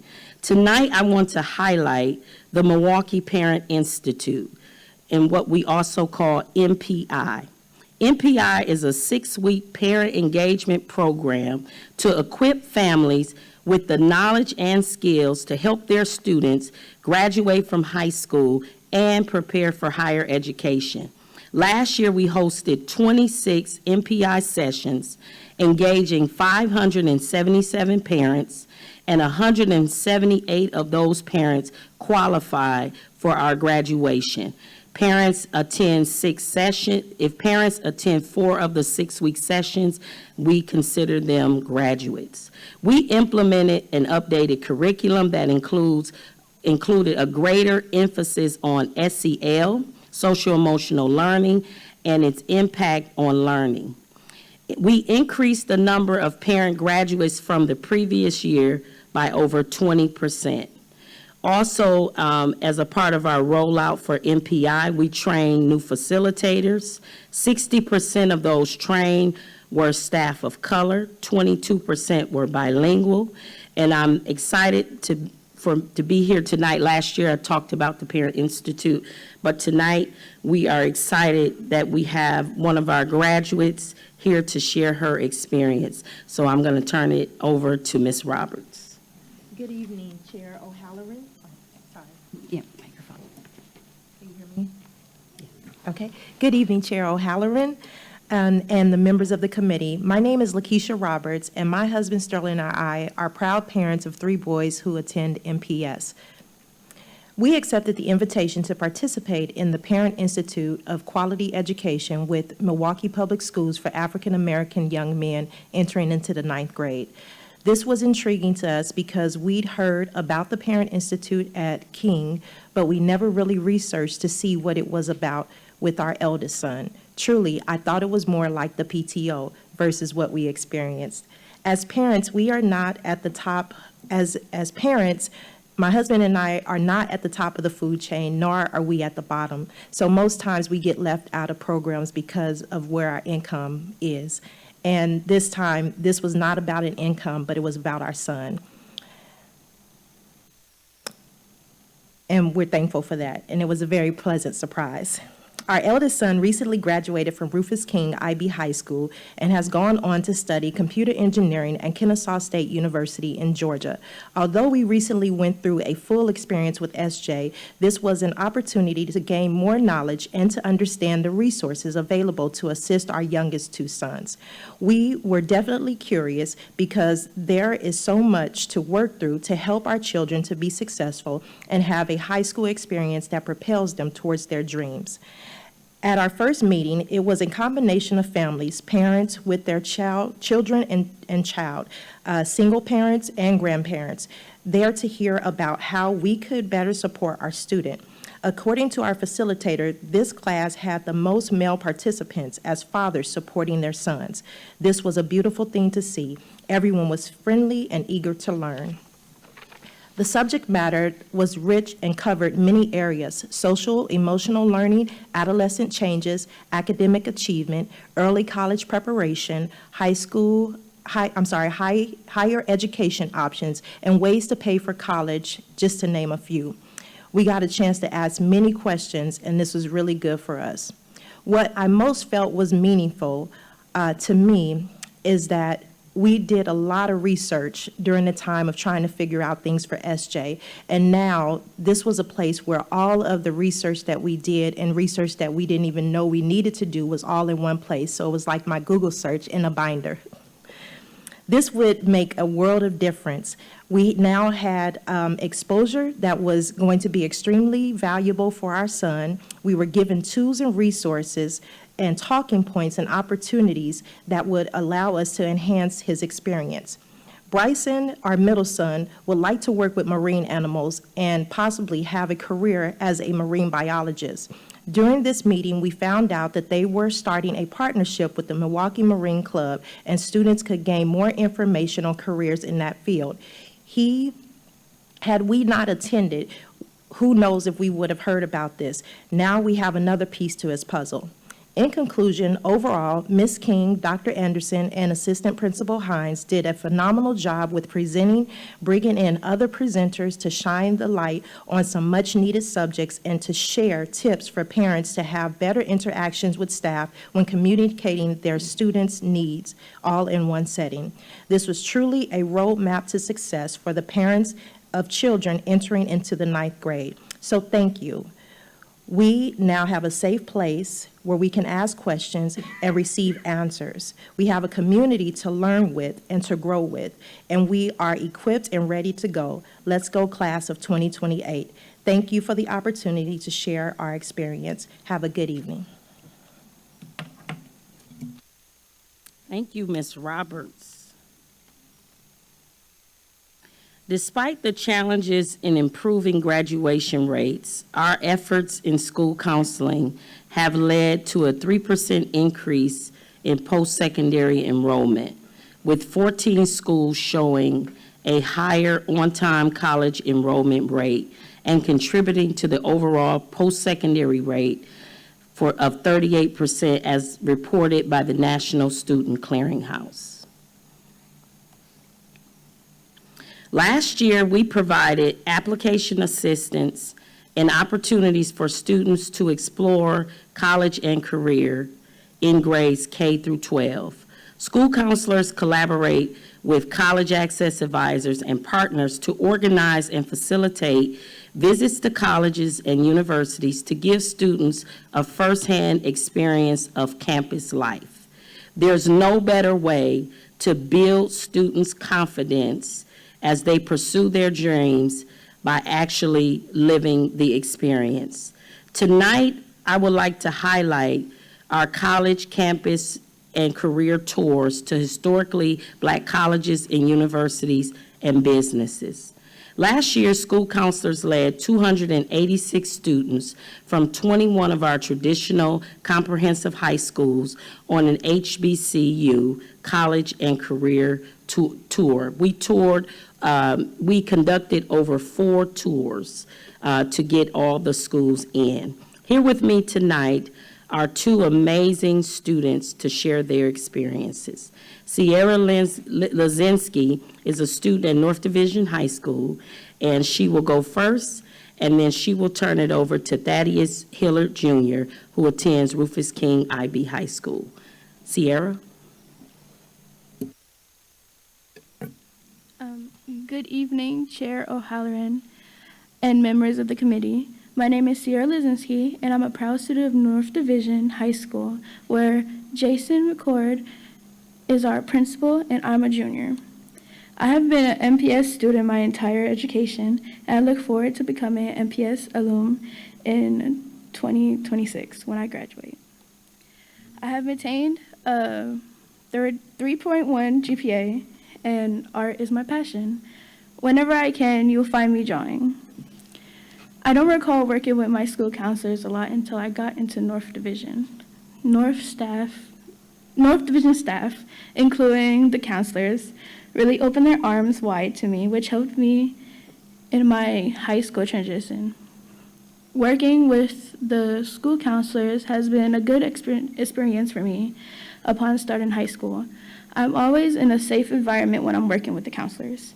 They help me get through stressful times in high school and are available to listen, help me identify strategies to work through friendship challenges, support me as I make decisions that are beneficial to me, and they give me good opportunities like going to the HBCU college tour to North Carolina. Before I speak about the tour, I'm thankful for the awards and recognition by my counselors and of my hard work in maintaining my grades and being on the honor roll since freshman year. The beginning of this year, Ms. C invited a group of upper-class students to be the North Division High School ambassadors for freshman bridge. And I really enjoyed it. It was fun seeing the different freshmen respond to different sessions we had. I liked being able to, take your time. Okay. I like being able to help orient our North Division High School Blue Devils to our building, and community. I appreciate being asked to be a leader in our building. When I was given the opportunity to go see the colleges in North Carolina, I at first was not interested, but the more Miss C, my counselor, convinced me to go, saying it would be a lot of activities, schools to see, and it would be fun. I caved in and went. I was intimidated by the plane and how much walking we did, but I'm so thankful for the opportunity to get outside of Wisconsin.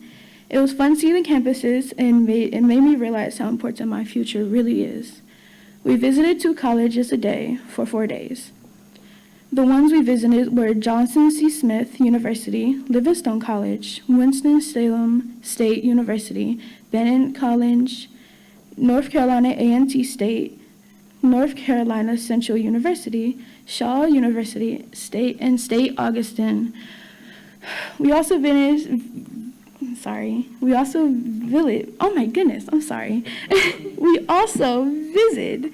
NOLA Coffee, which is owned by a minority minority woman, and we got a tour of the public radio broadcast studios at St. Augustine College. But now, because of the HBCU tour, I'm considering attending colleges of one of the ones we visited, either Livingstone or Bennett. Now I'll be passing it on to one of my fellow students.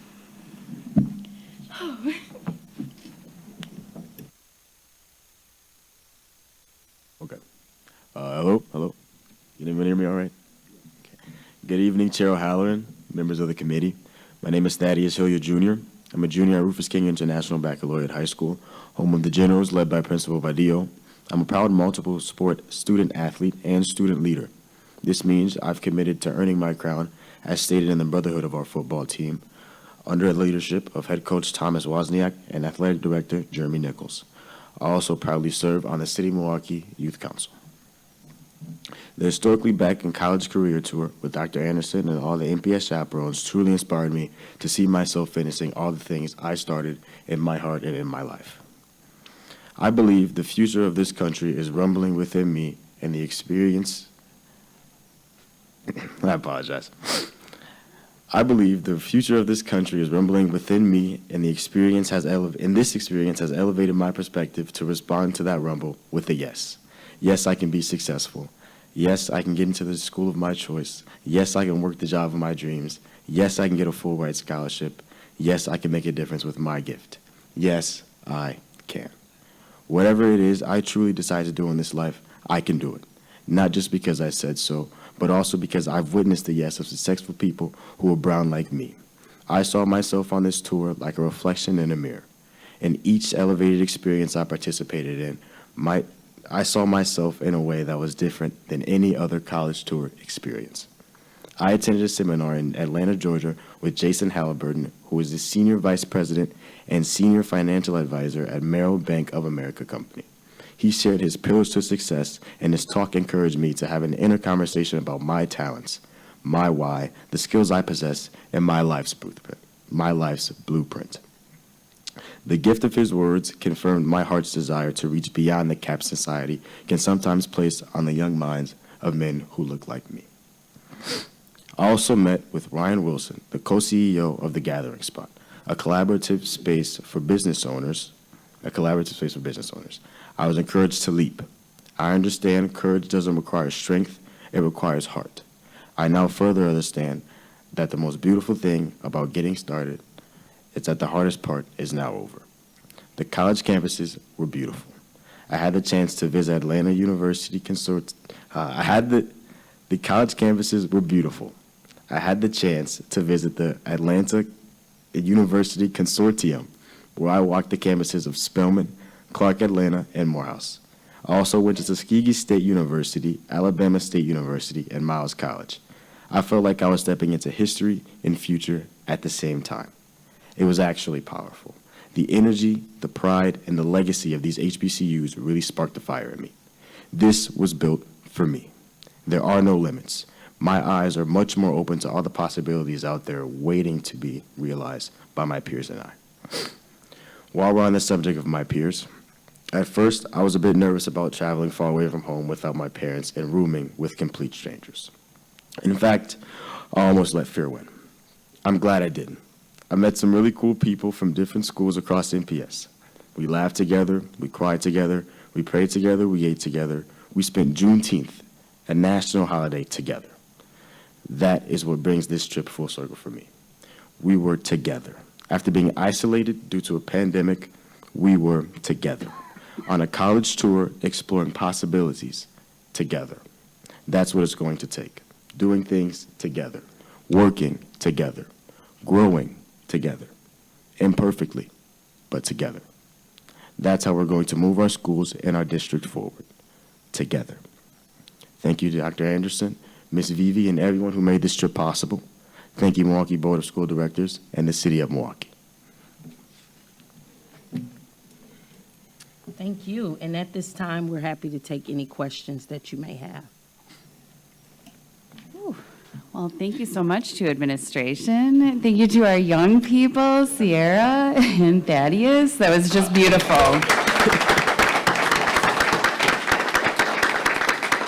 And thank you to Mrs. Roberts for joining us as well. Do any members of the public wish to make comments? We have no speaker slips on this item. Okay. Do committee members wish to make comments or ask questions? Director Jackson. Yes, comments. Oh, wow. All I can say is wow. Just to see you two right here who really took advantage of the opportunity, I commend you. I know your parents are proud of you. Just being a board member here, I'm proud of you. Understand and know the challenges that you go through in life are not yours, but you're fighting for somebody else. And I had to understand that as well growing up. So kudos to you, big time. And Mr. Thaddeus, I can use you as a speechwriter in the future. Honestly. I know, Ms. King, thank you for what you do as well. I wasn't really too familiar with the Milwaukee Parent Institute, and to know the impact that it has, I'm still learning a great deal. But thank you, and I will be reaching out to see how I can assist you. Thank you, administration. I don't know if there's a question there, but if you would like to respond, go for it. You're welcome. I do have a question about the Parent Institute. When is it kicking off? How can we direct parents to it? Because I did attend a few of the sessions last year. I, as a parent, felt like I could have used that when I was a first-generation college student. I didn't know anything. I stepped onto campus at UWM the first day. I had never even toured it. I just signed up and went, and it was great, and it all worked out. But I certainly could have done things a little better. So can you just share when those sessions will be kicking off this year?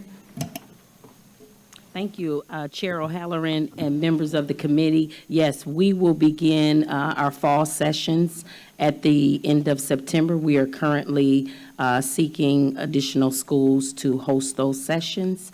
And we're also very proud of the fact that as part of our SIP plan this year, schools have an opportunity to select hosting a Milwaukee Parent Institute. So we're working collaboratively to increase the number of sessions across the district. Thank you. I did have, if it's okay with the committee, a speaker slip from Mr. Thaddeus Hilliard. You can come to the podium, just state your name and then spell your last name, please, for the record.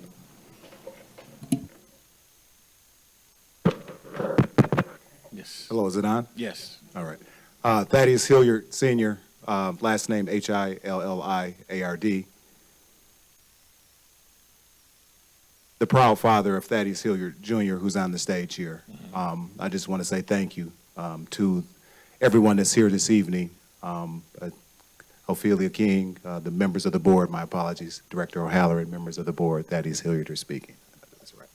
I just want to say thank you as a proud father, MPS alum as well. This trip here did wonders for himself. My wife is here, sitting here as well. We know we had some hiccups initially on the him going. But I just want to say, that through some prayer and through some good friends, just saying give him the opportunity and he'll grow.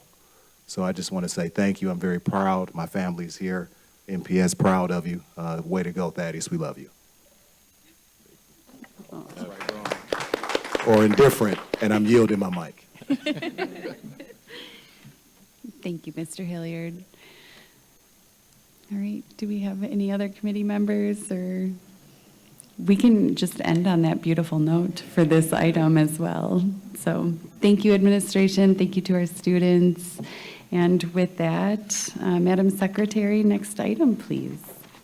Item 3 is report with possible action on the Montessori strategic plan. This is an informational item, and although it has been noticed for possible action, no action is required. Would the administration please present the item? Excuse me. Chair O'Halloran, members of the committee, Eduardo Galvan, interim superintendent. Tonight I am joined by Abigail Rausch and Principal Corona to provide you with our beginning of the year Montessori strategic plan update. Upon conclusion of the report, we will be happy to respond to any questions you may have. Abigail? Good evening, Chair O'Halloran, members of the board. My name is Abigail Rausch, and I am the Montessori coordinator. I am here this evening with Andrea Corona, principal of McDowell Montessori School, to provide an update on the Montessori strategic plan. We want to begin this presentation by sharing how the Montessori strategic plan embodies the district's 5 priorities for success, especially increase academic achievement and accountability, develop our staff, and strengthen communication and collaboration.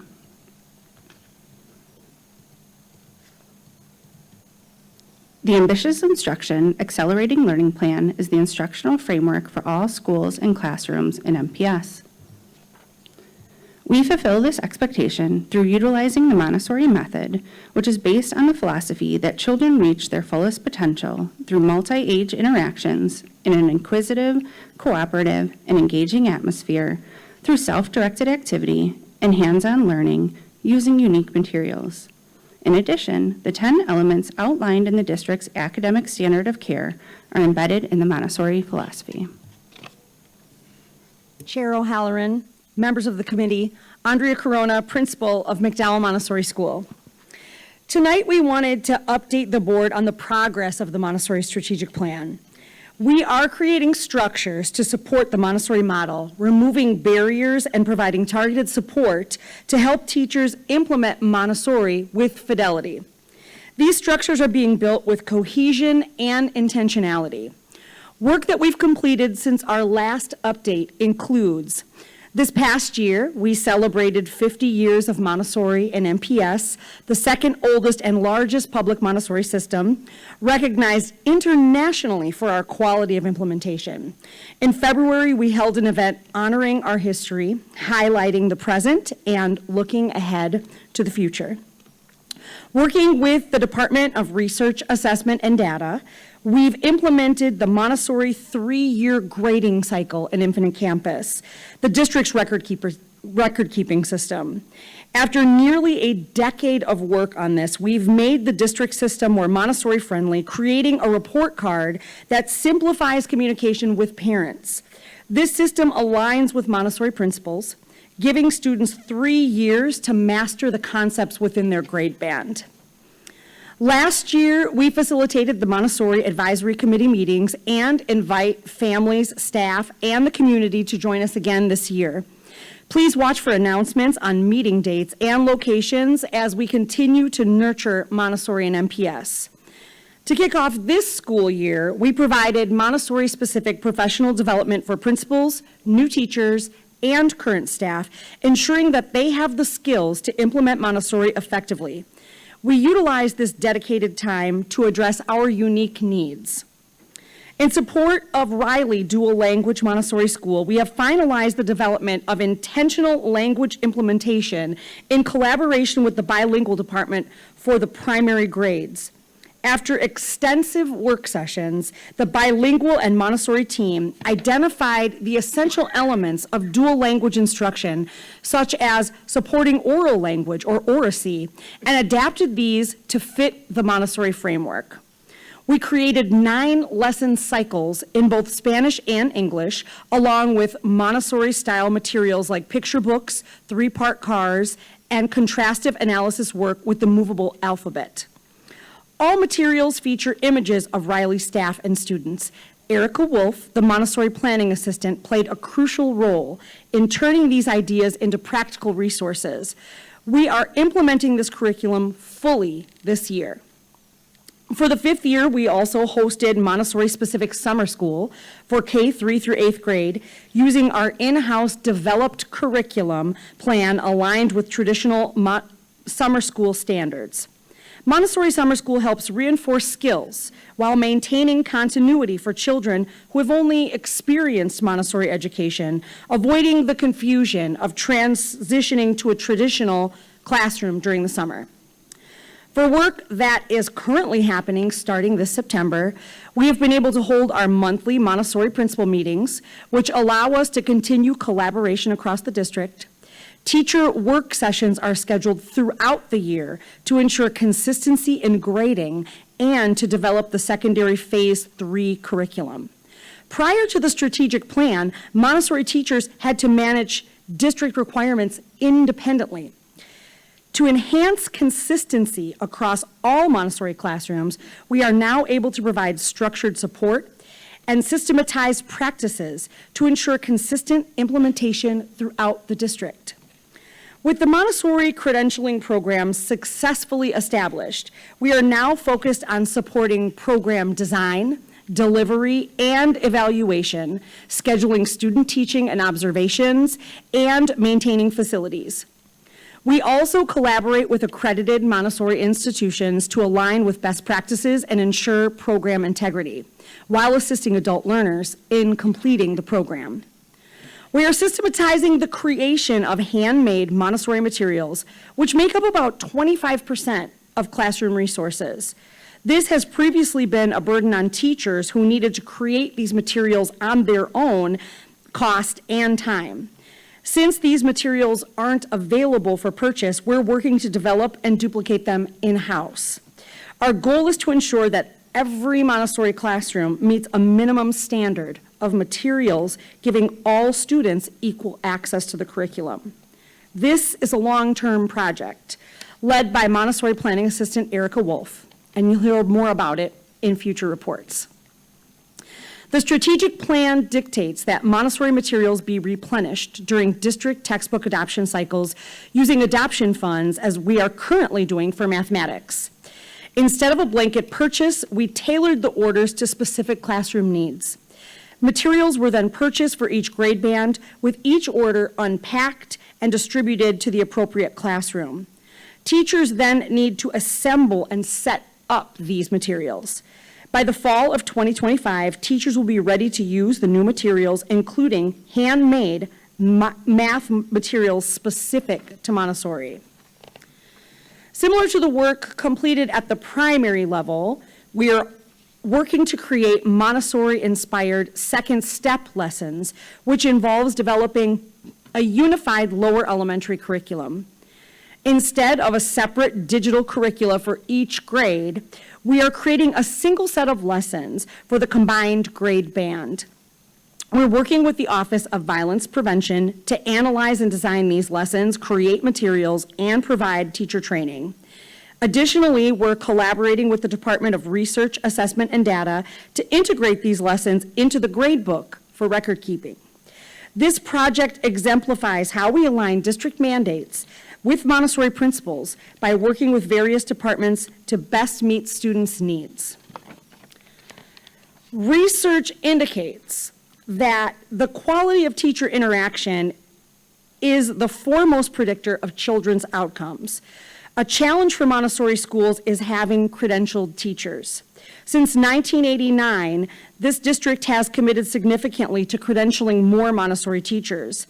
Since this strategic plan was created in 2019, MPS has sponsored 75 staff for Montessori credentials, including 10 at the primary level, 35 elementary, 27 secondary, and 3 school administrators.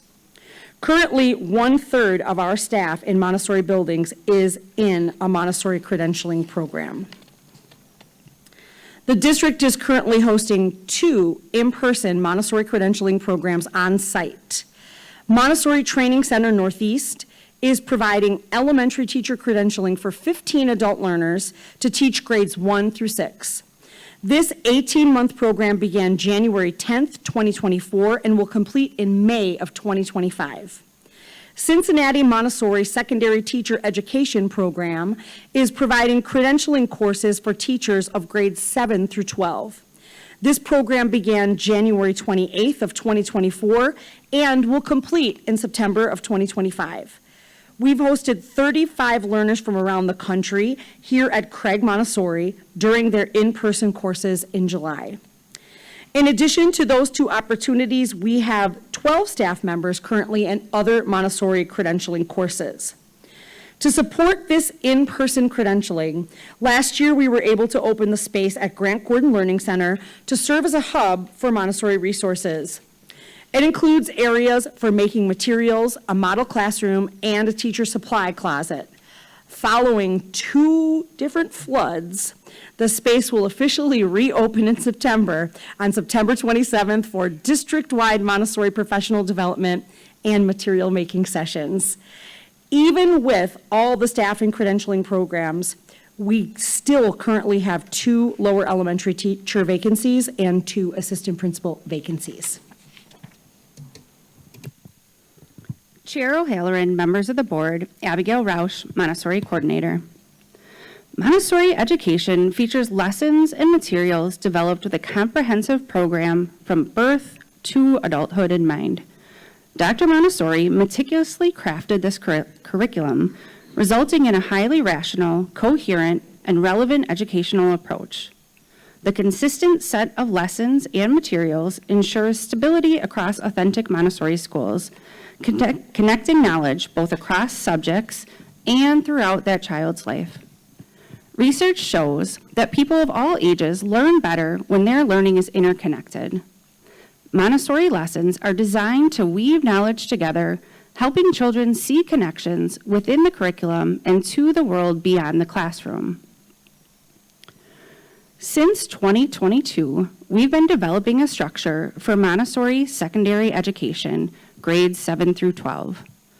While MPS has offered Montessori for grades 7 and 8 since 1989, and grades 9 through 12 since 2006, we are currently working to align our curriculum with the updated International Montessori Secondary Standards, and we are rolling out those new expectations in 3 phases. In phase 1 of the secondary expectation rollout, we focused on 5 components, including microeconomy, community meeting, Socratic seminar, scheduling, and solo time. In phase 2, we rolled out the practices of pedagogy of place, service experience, and a nature experience. And this past year, we also worked to develop our phase 3 rollout, which we are implementing this year. This includes the cycle of study. The theme-based pacing guide and Montessori secondary lesson structure, known as the cycle of study, ensure explicit and intentional connections. This approach not only enhances pedagogy, but also positively impacts student achievement by providing appropriate resources. We've conducted extensive work sessions, teacher training, and material creation leading up to this phase 3 rollout. This year, our focus will be to collaborate with secondary staff to develop those handmade materials and shift our teaching practices. We expect a full implementation of these secondary expectations in the 25-26 school year and look forward to updating you in the future. Thank you so much. And at this time, we would be happy to answer any questions you may have. Thank you, administration. Do we have any speaker slips on this item? We do not. Okay. Do any committee members wish to make comments or ask questions? Director Leonard? So I visited McDowell yesterday, and I have to brag about it. But I think I just, for those that have really not immersed themselves in the Montessori schools and seen how they are run, when they're run the right way, it's sort of amazing to watch. So students don't even need a lot of direction. There's a lot of personal attention. I mean, Ms. Corona, your staff, and everyone else, everybody knows how to talk to everybody. Everybody knows each other.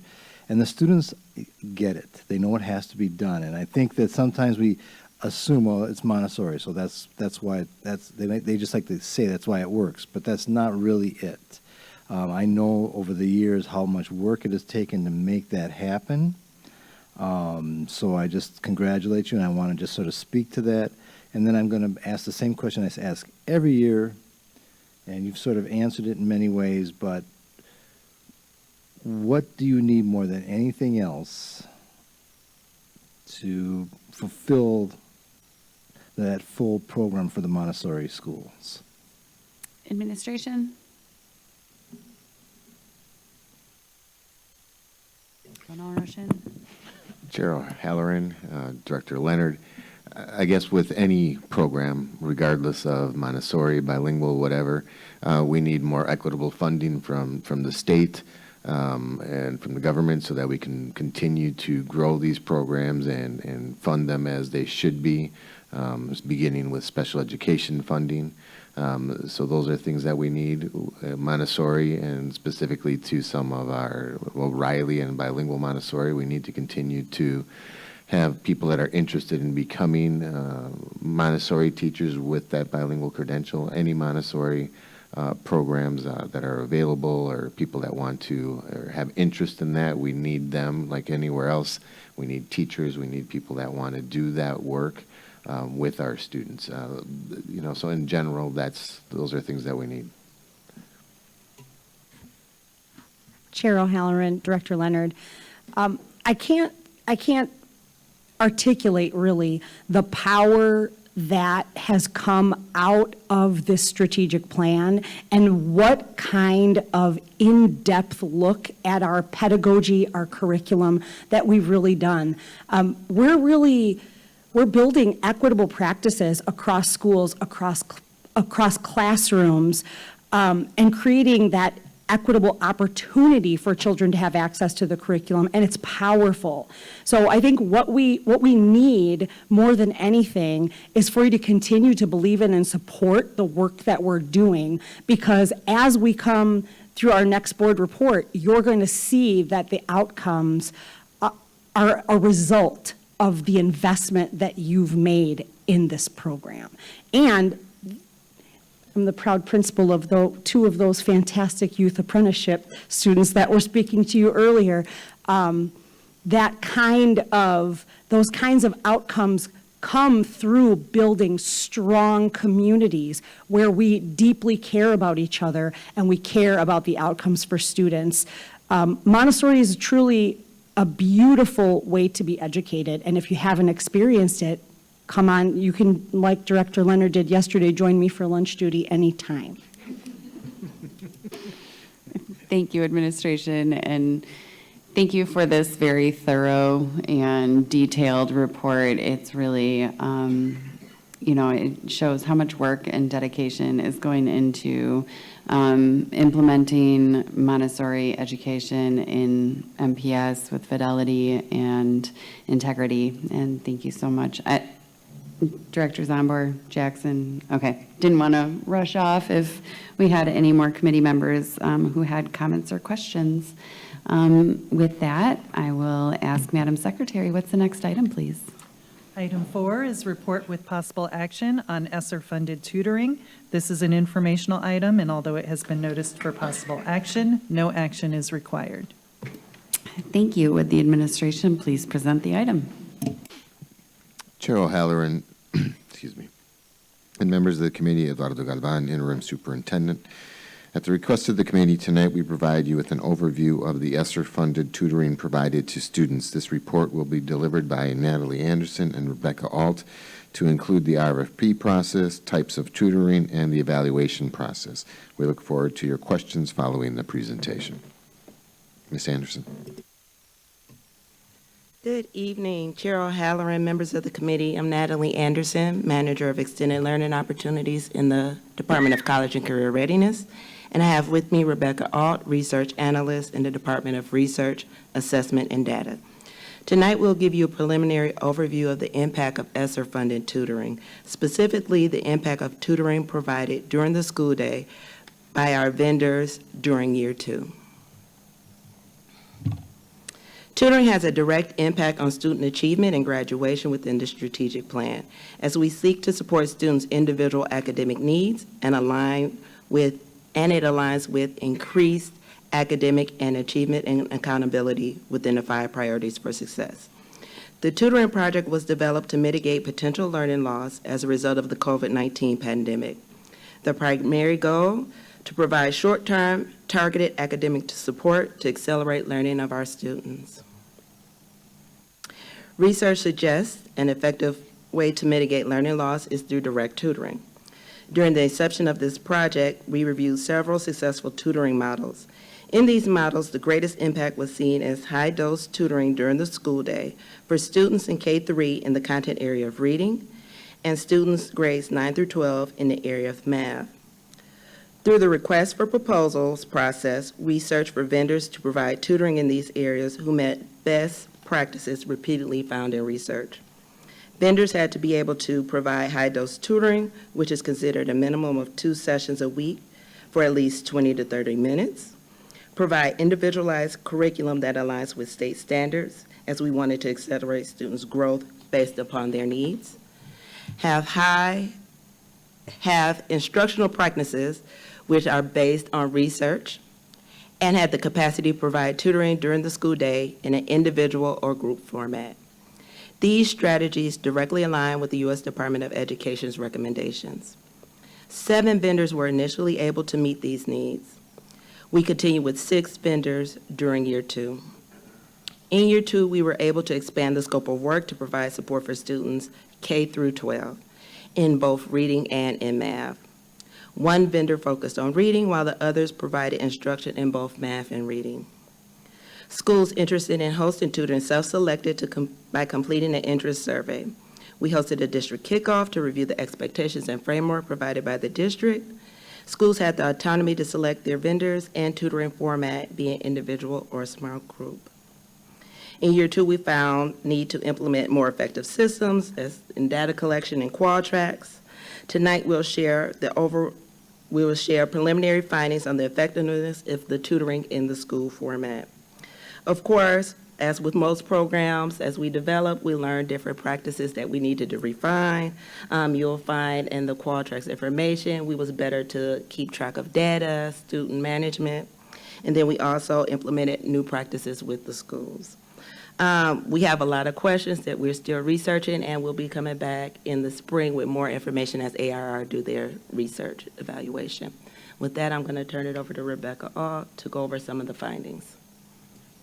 Okay, good evening, Chair O'Halloran and members of the committee.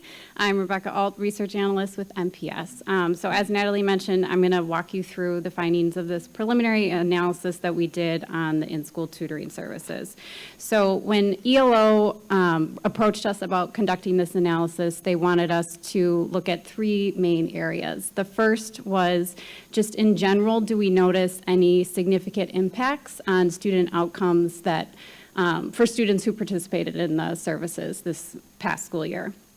The second area was comparing the vendors to see if some of them maybe outperformed others, just to kind of get a sense of where they all fell with that. And then the last was to do a kind of cost effectiveness analysis. So they provided us with the average cost per session for each of the vendors, and we incorporated that into the student outcome data that we had pulled. So I'm going to walk through the 6 questions that we developed as a team to kind of get at these 3 areas. So the first 2 questions get at that first area of just in general, do we notice any significant impacts for the students that participated in the program? So the first question was, do students who receive tutoring services have significantly different STAR math percentile ranking from fall to spring? And the second question was, do students have significantly different STAR reading percentile ranking from fall to spring? The next two questions were about comparing the vendors. So question 3, do students who receive tutoring services have significantly different STAR math percentile ranking from fall to spring among the tutoring vendors? And 4, do students who receive tutoring services have significantly different STAR reading percentile ranking from fall to spring among the tutoring vendors? And for these first 4 questions, the analysis was just conducted on students in grades 1 through 8 because high schools have a little bit more freedom to use the pre-ACT or the ACT as kind of their benchmark assessment instead of the STAR. And we wanted to make sure we had enough data points and a big enough sample size of high school students for the analysis. So we chose 2 different metrics for the high school students. So questions 5 and 6 get at that. So question 5, do students who receive tutoring services have significantly different attendance if they had more than 10 tutoring sessions? And 6, do students who receive tutoring services have significantly different pass-fail course success rates if they had more than 10 tutoring sessions? And so for doing this analysis, we divided up the students that receive the services into the treatment and control group. The treatment group was any student that had more than 10 tutoring sessions across all of these 6 questions, because, as Natalie mentioned, there was a certain amount of dosage that they were supposed to get, and if a student had 10 or less sessions, it wouldn't have even gotten close to a third of what the recommended would be. So we felt that it was better to compare the students in the treatment group to that group because they both would have met the criteria for needing the tutoring services. But the group that had 10 or less, we couldn't really attribute any changes in their scores or percentile ranking from the tutoring program because they just had so few sessions. So the research team then did a logistic regression test on each of these questions to evaluate the student outcomes and any relationships between the tutoring program and these outcomes. And we picked this test so that we could control for some potentially confounding variables, things like student demographics. So we controlled for race and ethnicity, special education status, gender, and English language learner status.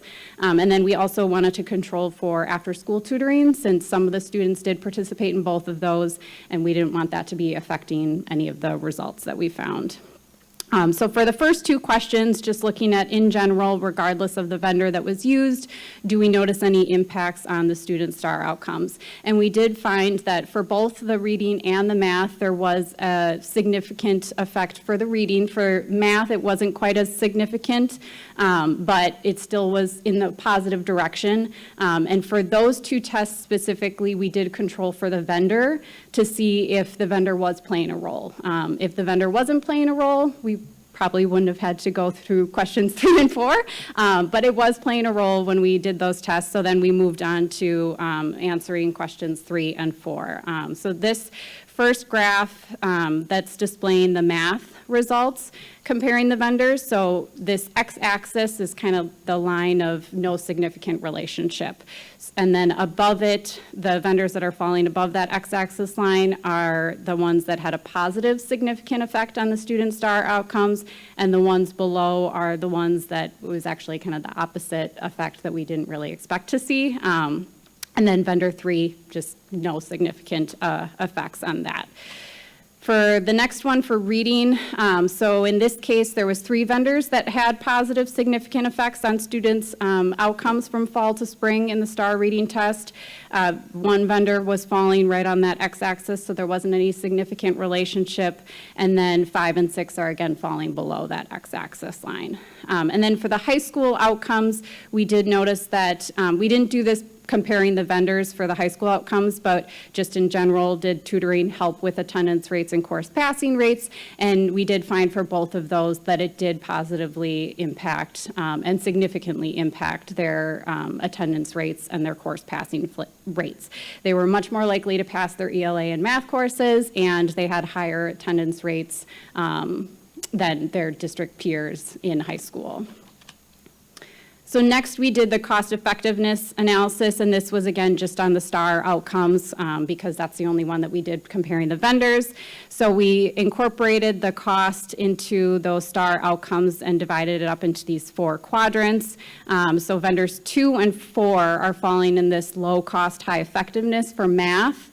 Vendor 3, since it wasn't significant, but it was higher cost, it's falling on that x-axis farther to the right.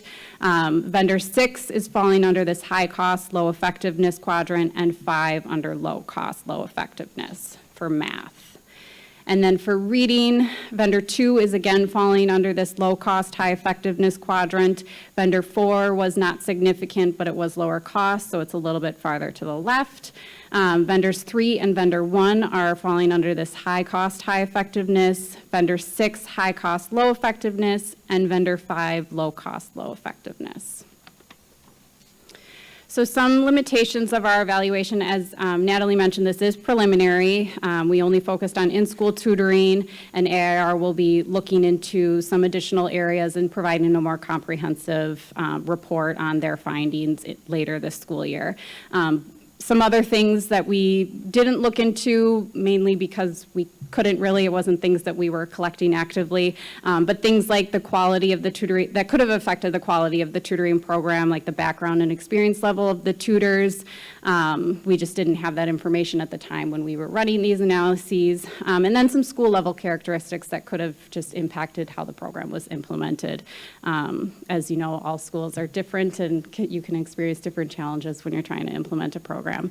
But overall, our general conclusions, we felt like this was a good use of the ESSER money to alleviate the learning losses from COVID because it did have positive effects in all of these areas for students' outcomes. So we'll be bringing back further information as AIR keeps doing their research, and then we're also doing some surveys to schools, students, families that participated in tutoring to see what their thoughts were around the processes as well. With that, we'll answer any questions you may have. Thank you, administration. Do we have any speaker slips on this item? We do not. Okay. Do any committee members wish to make comments or ask questions? We'll start it off with Director Leonard. Okay, I didn't come up with that conclusion. I'm sorry. I guess I have a lot of questions. So first of all, I don't want to really compare vendors too much, but we're not using these vendors anymore. Are we still using these vendors in some way? That would be my first question. Administration? Chair O'Halloran, Director Leonard, we're not offering tutoring services through vendors this year. Okay, and I'm going to be very honest about this. In some ways, I feel good about that. I see several of the vendors that, when I read the specific reports and the numbers, that the percentages, some of them have actual decreases. So I know we're waiting for further reasoning for that. Okay, so I understand it in fairness we should wait on that. But then I think of the amount of money we spent on tutoring services, and my attitude as a leader, as at times as a building leader, would be, oh, no, there's got to be success. I'm a driven person that way, and I don't feel satisfied with this at all. I wouldn't say that this is significant success throughout. So I would definitely want to know on the next set of reports some specific details on why some of those vendors were unsuccessful. I think we do have to point out not the schools per se, but reasons why there were limitations and why those limitations caused a drop in scores. I think it's very important we find that out. I can't say that enough. I see programs that we have in our district that work, and then I see those that don't, and what doesn't work, we shouldn't be spending time and effort on at this point in time. So I've got to make a really declarative statement on that. I did have a question on, well, I don't have to ask that because we're not using the vendors. And I apologize. Let me just look through very quickly here. I do appreciate this. I would like to see as much detail as possible on this. And then the last one, I think, when I read the one paragraph, the quality of the tutoring sessions between and within vendors likely varied widely, which I would agree. Would you agree with that as well? Administration? Chair O'Halloran, Director Leonard, yes, each vendor had their own set of curriculum to implement, and schools work with their vendors to choose which vendor they use. So I do think vendor quality ranged, and I think that definitely we continue to look at implementation and how to tweak implementation to improve, but this was a 2-year project, so we continue to improve, but some vendors did better than others. Very good, very good. All right, I'll leave it at that. Thank you. Okay. Any other committee members? Director Zomborg? Thank you, Chair O'Halloran. Actually, I have a question for Director Leonard. Are you talking about all the vendors or just the ones that were below? Well, the ones I'd be concerned about are the ones below, but the Okay. limitations, I guess that's actually a very good question. So what I'm really looking at, okay, if I was looking at my schools, these are our schools, I would want to make sure that we clearly define as many variables of why there was certain vendors were successful versus those that were not successful, so that we don't repeat those errors in the future. I think this gives us a great advantage. This is not a negative report. This actually is sort of eye-opening. It allows us to see what works and what doesn't. So when I look at some of the vendors, and I apologize, but I think vendors 1, 2, and sometimes 3, but had done pretty much what we expected them to do. They increased percentages, especially on the reading, and I'm throwing numbers out there, so I apologize. I think the reading was 53%, but I might be wrong. I apologize for that.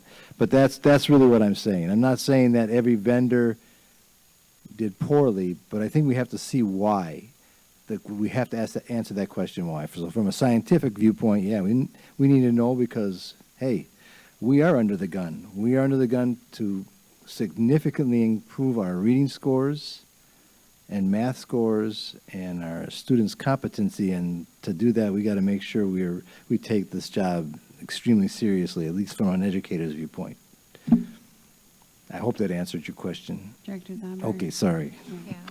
I mean, I'll just add, thank you, Chair Leonard, I'm sorry, Chair O'Halloran. People get us mixed up all the time. You know, I do, you know, like especially like if you look at vendor, oh, I can't remember which one it is. Just looking at the cost for some of the services and still having, I lost that page, but you know, I guess I was concerned that you thought we shouldn't use any tutoring services based on this. Oh, no, I'm not Okay. saying that at all. I think No, okay. I'm And using, so I was confused. So I'm just saying use this Okay. evidence to define what we have to Yes. see and what's expected to see in each building when it comes to offering tutoring services or even regular educational services on a regular basis. Okay. Okay. Administration. Go ahead, we just some clarification being offered. Chair O'Halloran, members of the committee, sorry, I'm new at this, so it's like, can I make another comment? I just wanted to clarify with these graphs, it's not that the vendors that fell below that x-axis line that students necessarily declined from fall to spring.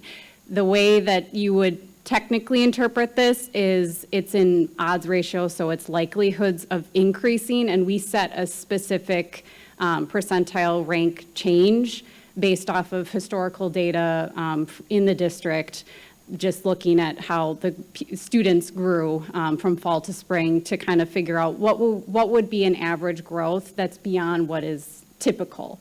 And so those vendors, it was that the students were less likely to grow by more than what was on average. So it's not necessarily, I just want to clarify that it's not that students that participated all, significantly declined or anything like that. It's just they were less likely than the other vendors to grow by more. But yes, I do agree with, the whole reason for this was to find out, did some vendors do better than others? Because then we would take that moving forward when we're looking, if we ever looked at using a vendor in the future. So just wanted to clarify that. Thank you. And yes, thank you for that clarification, because the way I read that graph, I'm like, what's going on with vendor 6, right? Like, how are you going to be high cost and significantly lower than all of your peer vendors? And then when you look at, the backup, the supporting documentation, vendor 6 was in a variety of schools, but you can't just peg it. It's like Reagan and Bayview and Tech and, Milwaukee High School of the Arts. So it's not like, oh, you just had like the most challenging schools. Like it's, either the approach or their specific model, I think, perhaps just doesn't seem to be very successful. And so if we were going to go forward, with, maybe we would want to choose a different one. So thank you for that clarification, though, that does make me feel a little bit better that we didn't pay them so much money so that they could help our students do worse. All right, any other committee members? Nobody's here in the audience tonight to hear this nonsense. Any other committee member questions or comments? Okay. Madam Secretary, next item, please. Item 5 is report with possible action on interventions across a continuum. This is an informational item, and although it has been noticed for possible action, no action is required. Administration. Chair O'Halloran, members of the committee, Eduardo Galvan, interim superintendent. Today I am joined by Dr. Collins and Dr. Pinter to share with you an overview of how the process works for students in a multi-tiered system of support. At the conclusion of this report, we are ready to answer any questions you may have. Thank you, Dr. Collins. Good evening, Chair O'Halloran, members of the committee, Natalie Collins, Director of Research, Assessment, and Data. This presentation on multi-tiered system of support directly aligns with our priority of increasing academic achievement and accountability by implementing targeted strategies to support students' learning and behavioral needs. We are not only enhancing their academic performance, but also fostering a culture of accountability. This ensures that every student can succeed and that we are collectively responsible for their educational outcomes. It also closely is connected to the strategic plans focus on student achievement and graduation. By introducing and refining interventions tailored to individual student needs, we are actively working to elevate academic performance and behavior across the board. These efforts not only support students in reaching their full potential, but contribute to ensuring that more students successfully complete their educational journey. In a multi-tiered system of support, that is the approach that we use here in Milwaukee Public Schools to identify and support students' academic needs. And the system operates across 3 tiers, with continuous monitoring to ensure students receive appropriate support. Tier 1 includes high-quality instruction and differentiated instruction based on grade-level standards. Universal screening is conducted 2 to 3 times per year to identify students at risk of academic challenges.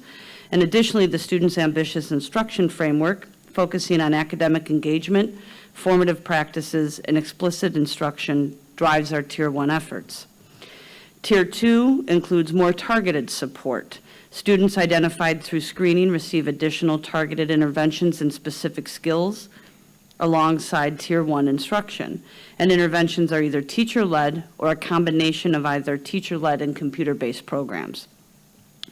Tier 3 includes a more intensive intervention where students not responding to Tier 2 interventions after 9 to 12 weeks are provided with more targeted support, often in small groups or in one-on-one settings. Tier 3 interventions are research-based and include weekly progress monitoring. The benefit of a multi-tiered approach is that it informs instructional alignments, identifies students needing extra help, and ensures that all students have access to quality education and appropriate support. In Tier 2 academics, screening provides a snapshot of student performance to guide Tier 1 instruction and identify those needing additional support. Students in grades 1 through 10 are screened 3 times per year in literacy and math using tools like STAR. K4 students are screened twice a year in reading readiness, and K5 students are screened 3 times a year. Students scoring below proficiency on the screener are considered for Tier 2 interventions, and students performing above the 75th percentile are considered for additional challenges. Screener data is analyzed to identify specific skills for targeted intervention. Students are matched with Tier 2 interventions, which may include, again, teacher-led or computer-based with monthly progress monitoring.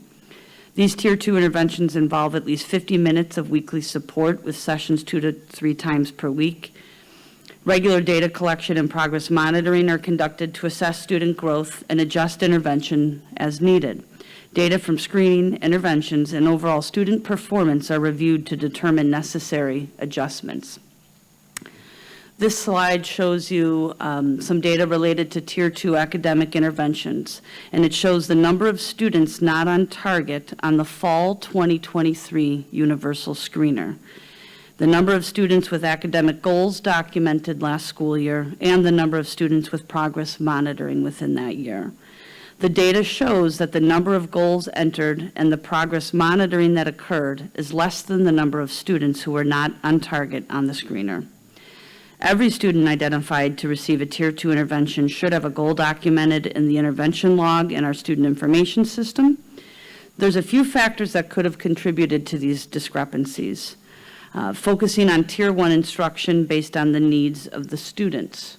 The fact that multiple data sources need to be used to identify students for Tier 1 intervention rather than one single assessment. Lack of data entry at the school level.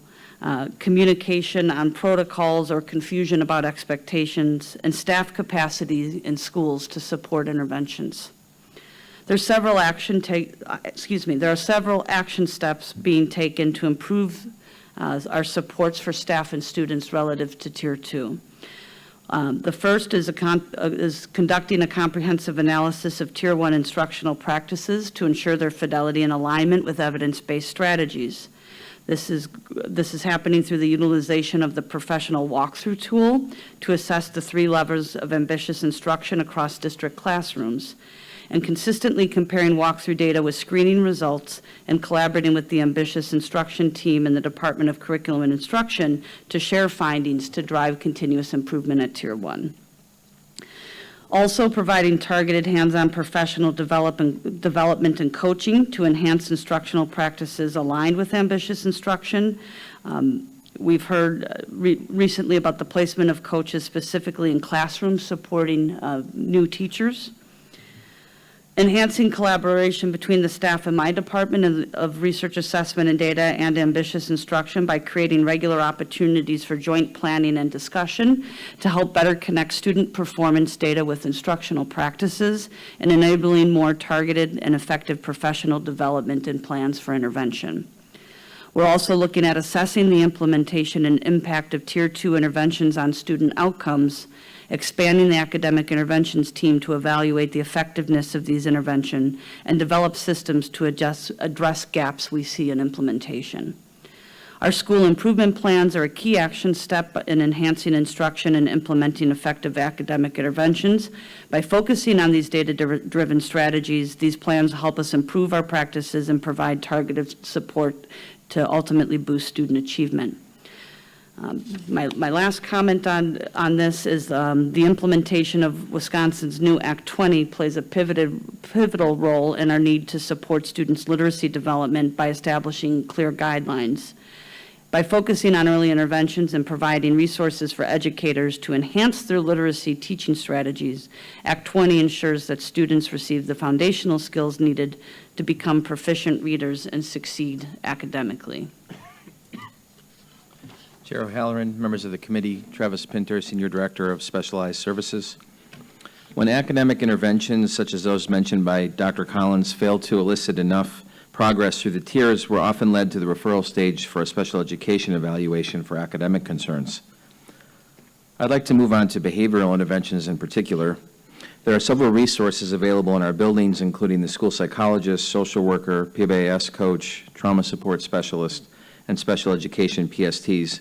Some buildings also have our SCPMH program and therefore additional therapy options within the building.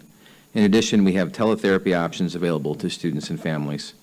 I do want to point out that in the case of the PSTs, these are available to our teachers of students receiving special education supports who may need strategies for addressing particularly challenging behaviors.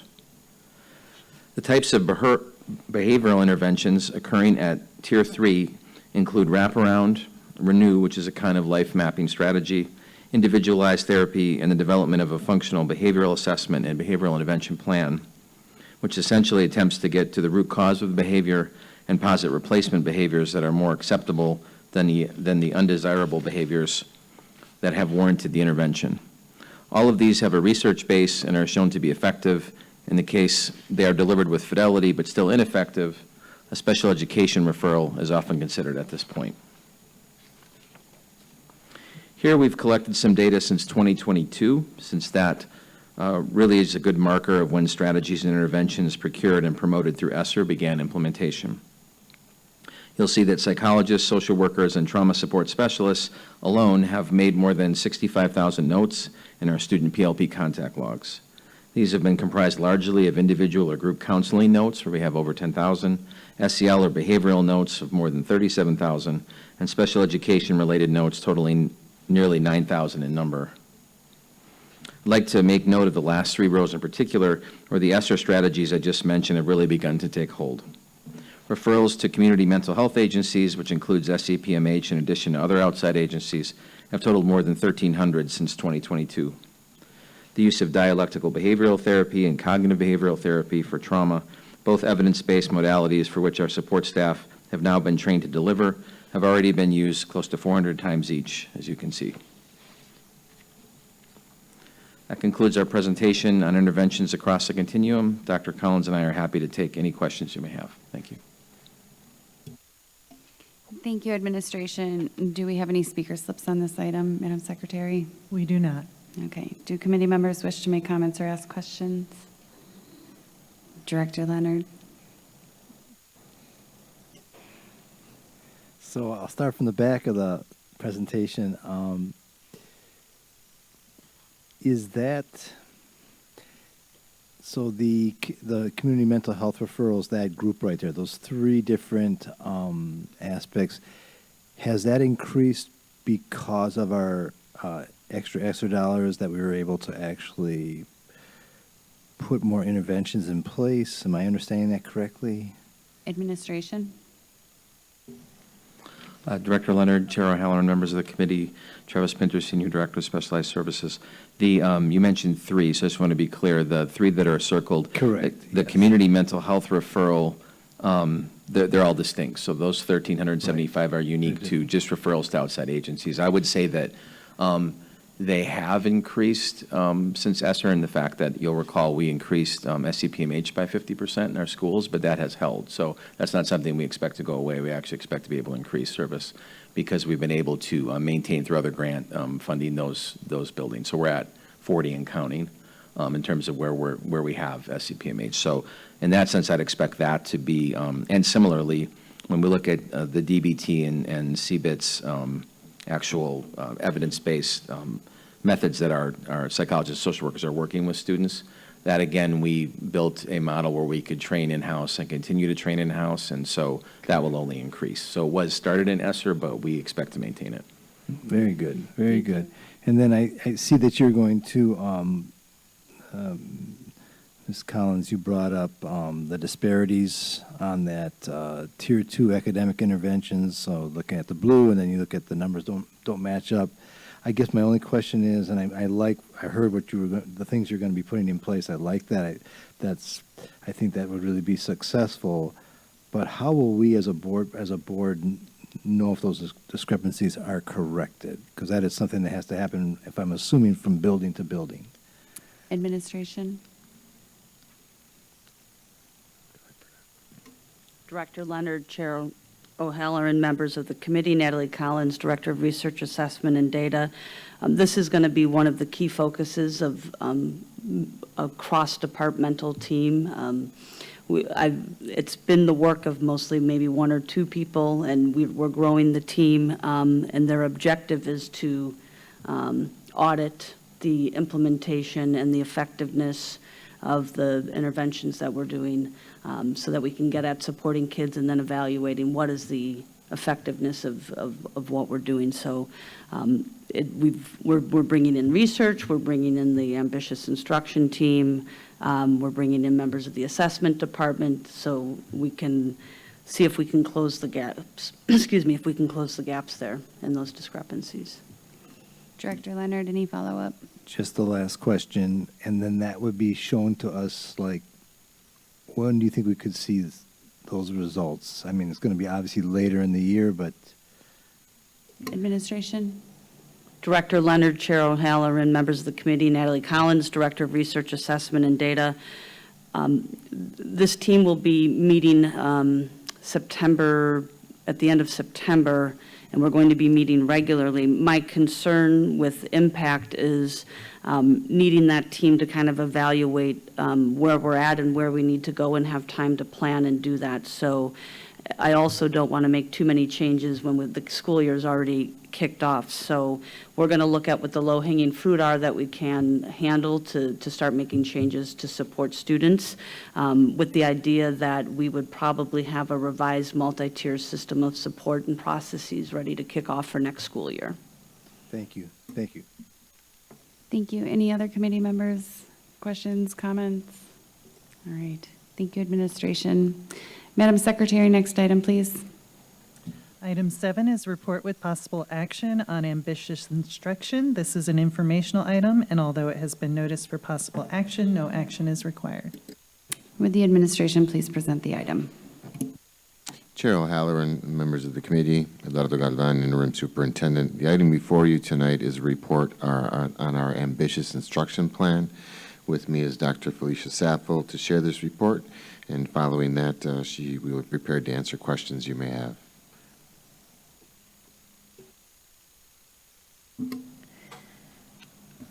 Good evening, Chair O'Halloran and members of the committee. Felicia Saffold, Senior Director of Curriculum and Instruction, and I have with me today Travis Pinter, the Senior Director of Specialized Services, and we will be sharing with you the academic plan for FY25, Ambitious Instruction, and the Strategic Plan 1 initiative. Our work is guided by the 5 priorities for success. In particularly, we are increasing academic achievement, and accountability and developing our staff is where we focus with ambitious instruction.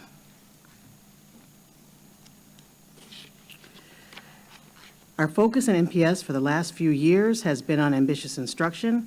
Last year, ambitious instruction focused on aligning with the strategic plan. This year, the plan will integrate the MPS academic standard of care to meet the needs of the whole child. The MPS standard of care outlines the minimum expectations for service in all of our classrooms. The standard of care is non-negotiable if we want to have successful learning environments. We will emphasize numbers 1, 3, and 8 as we work with teachers and staff this year. Positive relationships are the foundation of engagement. Regular formative assessments are essential to our formative practices and understanding where children are so that the teacher can know where to guide the child's learning. And utilizing district-adopted materials are the basis of explicit instruction. We must ensure that every child has a classroom environment built on these practices. But it is not our only goal for our students. Our goal is that we create an engaging learning environment that develops individual presence and fosters student voice, academic excellence, equity, and joy. In August, you heard the reports on Access and STAR. We know there's a lot of work to do in academics, and we are actively working to improve in areas where our students are underperforming. Rather than focusing on individual departments, we've examined our overall practices and identified changes that will positively impact teaching and learning across the district. Working together across departments to ensure these connections are explicit and intentional and not accidental. We are not just adding new techniques to the classroom. For example, adding the technique of having children work in cooperative learning teams is quite different than a system in which collaboration is inherent in the structure. We are not looking at superficial insertions or methods, but we are intentionally working to effect deep change necessary to improve schooling. Traditionally, we have related subjects as individual components to be mastered independently. Understanding the parts and pieces is not the same as knowing whether students truly grasp concepts, can apply knowledge, and can transfer knowledge and skills from one context to another. We will move the academic needle by shifting the patterns of teaching by ensuring that teachers know how to incorporate real-world applications, access student voices, provide enrichment opportunities, and expose them to world languages. We will empower, nurture, and guide our students, and it will have an impact. Empowering students is essential for their development. Key strategies for empowering students include fostering a growth mindset, encouraging student voice, promoting student voice and agency, providing real-world connections, and offering leadership opportunities and supportive environments. Tonight, I want to highlight examples of these strategies. The images on our slide highlight our Montessori secondary program, which you heard a little bit about earlier this evening, where we empower students through hands-on learning, individualized pacing, and the development of independence. For example, our 7th through 12th grade Montessori students manage a student-run business, handling everything from production to sales. This microeconomy allows them to learn economics and develop cross-curricular skills such as communication, data analysis, marketing, problem solving, and critical thinking. This practical experience answers the question, why are we learning this? These student-run businesses help build confidence across subjects, leading to deeper engagement and understanding. Another example is play-based learning for our youngest students, where they engage in real-world scenarios to develop skills like behavior regulation and problem solving. For instance, playing restaurant and addressing a customer issue helps them practice these skills. The early childhood team will continue to offer focused, practical, professional development for teachers to boost their effectiveness. This includes using specialized tools such as CLASS, which is Classroom Assessment Scoring System, and ECHRS, Early Childhood Environmental Rating Scale, to measure and improve teacher-child interactions.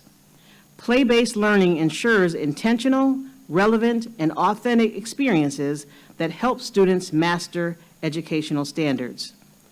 The early childhood team will continue to offer focused, Our homegrown counting collections routine empowers pre-K through grade 2 students by building confidence and fostering a growth mindset through playful, hands-on learning. Students develop counting and place value through skills through active engagement, moving beyond rote memorization.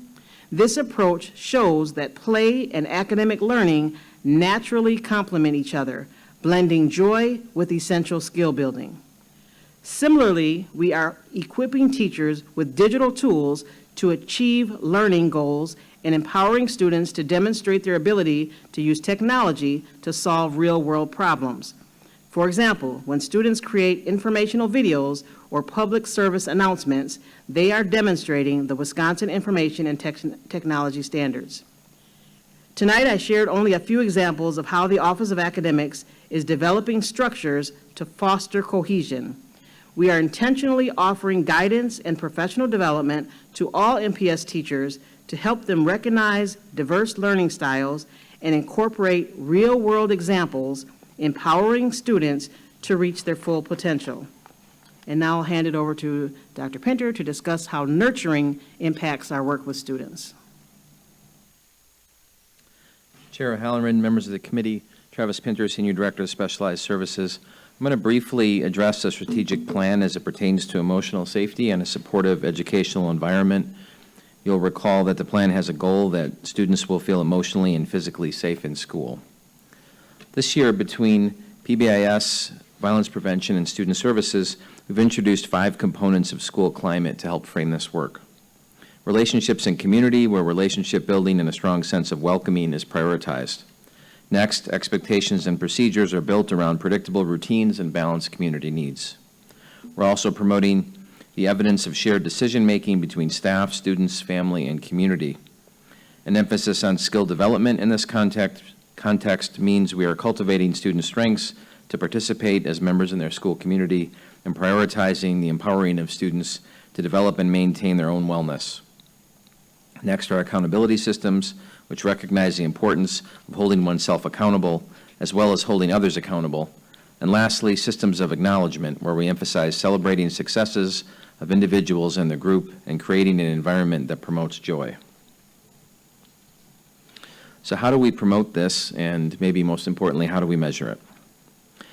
The Violence Prevention Program and PBIS are rolling out Belonging Before Learning this year, and have already had multiple informational sessions with principals and building staff. This framework emphasizes the importance of relationship building with students and uses well-being survey data checked regularly at the Principal Leadership Institutes to monitor progress. This survey is taken with students 3 times a year, has 18 items and a 6-item belonging subscale, and addresses student experiences at school. The information is meant to inform universal practices. PBIS utilizes a tiered fidelity inventory that examines the key practices supporting the 5 key components from the last slide and seeks to understand, among other things, is the team representative of the building? Are they meeting regularly? They will also examine discipline data. Our second step implementation, which is now delivered digitally from K through 8 grades, is tracked according to fidelity of implementation. Building administrators have access to their school dashboard, and Violence Prevention Program monitors it centrally. That implementation was up 8% last year over the year before. And lastly, we are using DESA, the Devereaux Student Strengths Assessment Aperture System, which is a measure of students' social and emotional competencies of children in kindergarten through 12th grade. It is nationally standardized, norm-referenced, and strengths-based.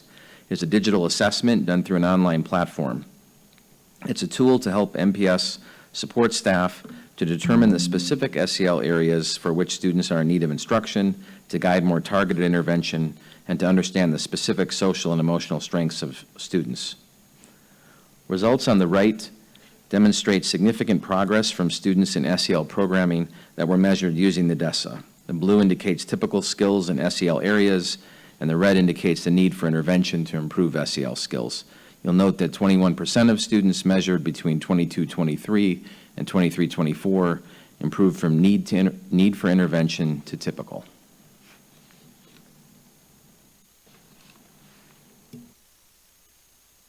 We know,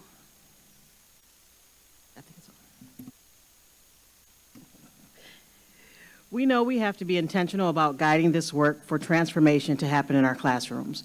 Research has found that teacher efficacy had the greatest effect size on coaching, greater even than classroom management. Teacher efficacy comes from teachers understanding the connection between their actions and the impact that it has on student learning. That is what instructional coaching is all about. This school year, the Office of Academics will have a laser-like focus on coaching with a standard procedure and expectations that will apply to all coaching.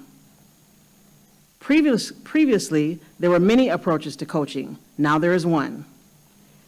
With our coaching focus, previously, coaches were assigned to regions. Some exclusively worked with school support teachers.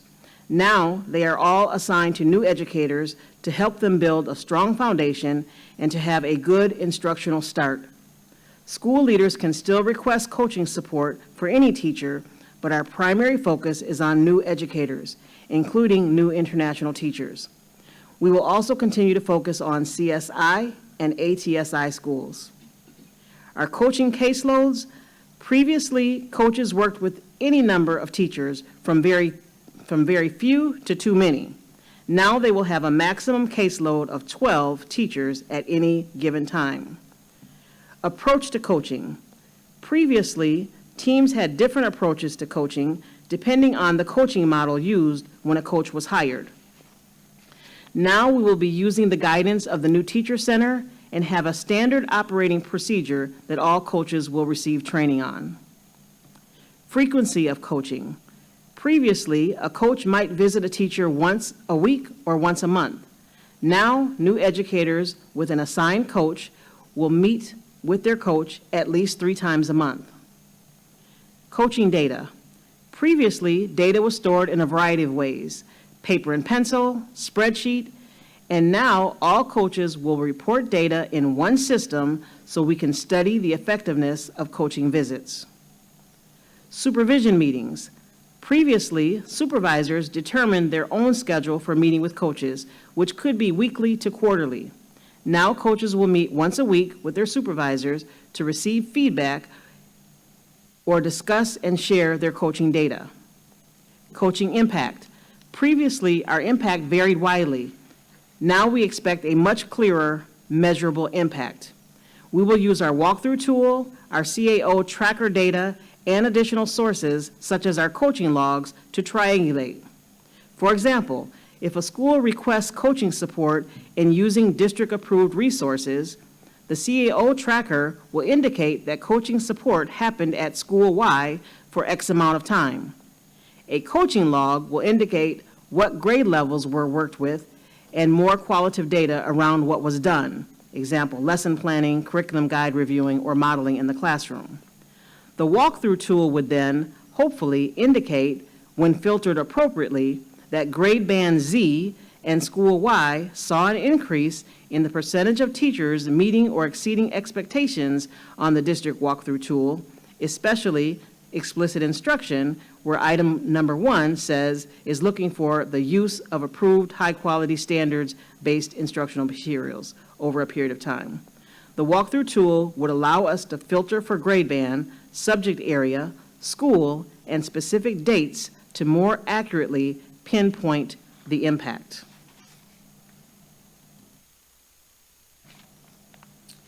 We are professional development rich in MPS. However, PD is not making a difference in what we are seeing in our classrooms and what students are demonstrating on assessments. Therefore, we are shifting what it looks like to get actionable results. With our new textbook adoption, it provides for the first time consistent mathematics curriculum and learning experiences for middle and high school students across the district. And in order for teachers to provide equitable, high-quality, grade-level instruction aligned to standards, teachers are afforded ongoing professional development opportunities. However, as we consider the new materials and resources and student achievement, middle and high school teachers engaged in a 4-day institute from August 5th through the 8th. This was unlike any other PD. 40 teachers from 27 schools across the district came together to collaborate. Teachers examined one math unit a day for 4 days to accomplish the following: to gain a clear understanding of the mathematical story of each unit, understand the concepts, skills, applications, representations, and content expectations for each unit, gain confidence to lesson plan and teach illustrative mathematics with fidelity. Teachers read other teachers' notes, watched videos, and actually did the math as they collaborated with colleagues to plan each unit of instruction for the first semester. This was not the traditional sit and get. We flipped the switch, and teachers experienced meaningful, actionable, and practical PD. It was engaging and exciting and actually life-altering. At the end of the session, teachers had developed their first semester units. The response was overwhelmingly positive. They felt that this type of training was very critical in helping teachers prepare for teaching. Teachers were excited that they had time to plan units during the session. Many said this is PD they would like to see required. This is the type of guidance we will provide for teachers this year. We have started this with math trainings and with our play clinics for our early childhood teachers. And we will be working on standardizing this kind of training in all of our departments. We've had early feedback from teachers from Milwaukee High School of the Arts as they started this school year, and I want to share some of their feedback. I would say, as far as the beginning of the year goes, my class has been exceptionally organized and purposeful since the PD trainings. Most, if not all, of the necessary resources needed for the students were provided. The online interface for IM looks to be more inviting for students so far, and the curriculum seems to show some promise in moving students forward toward success in math. And the other teachers commented, "My school year is off to a great start. The unit internalization PD provided a chance to meet with other math teachers and share ideas on how to make the year successful. The detailed study of the units was very helpful because I can prepare for my lesson within a short period of time, which is usually not the case because there are lots of things going on during the school day. One hardly has enough time to do anything. It was very helpful on reminding me and placing emphasis on the district expectations for math instruction." This is the kind of PD that we will move forward, where teachers have what they need when they leave the session. Thank you. This concludes our report, and we would be happy to answer any questions you may have. Thank you, administration. Do we have any speaker slips on this item? We do not. Okay, committee members, do you have questions or wish to make comments? No? Okay. Thank you so much for the presentation. Madam Secretary, next item, please. Item 8 is a report with possible action on academic standards. This is an informational item, and although it has been noticed for possible action, no action is required.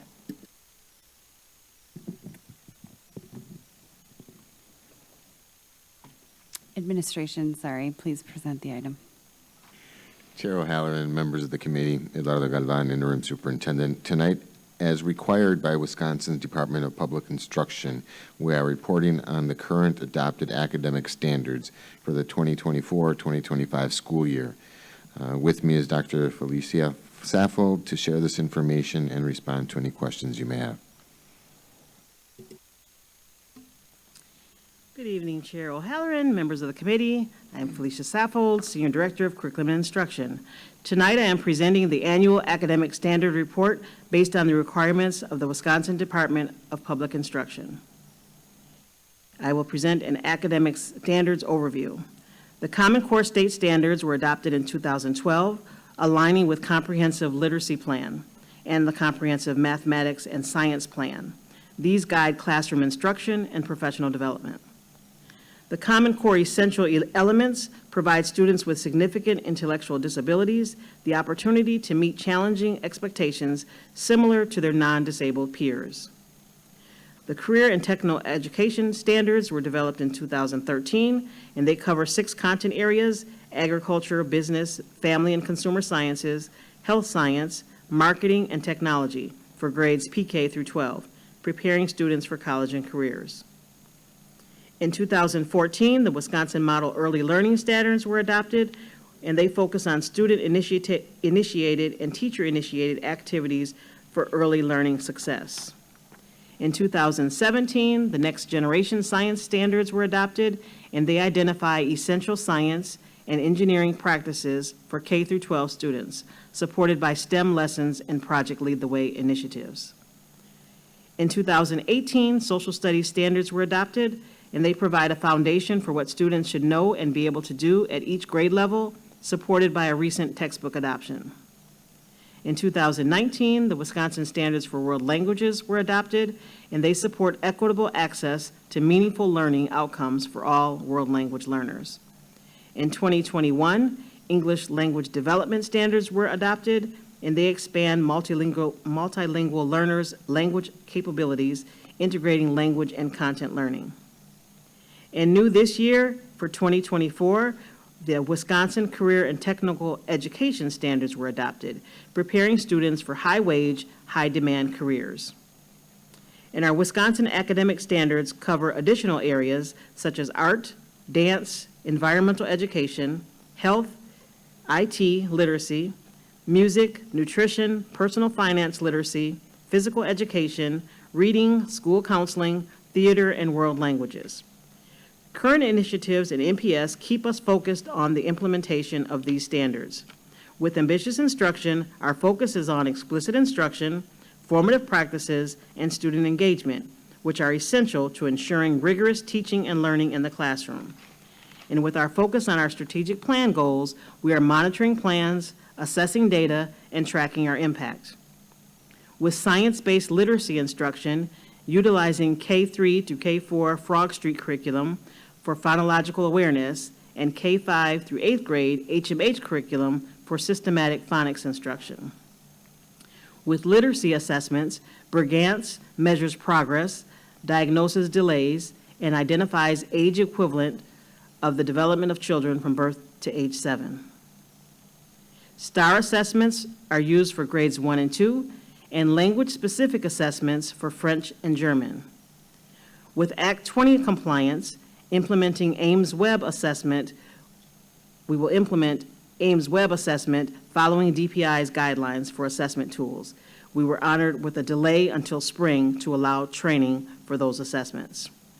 We are confident that we have effective plans in place to implement the curriculum and instruction aligned with these standards.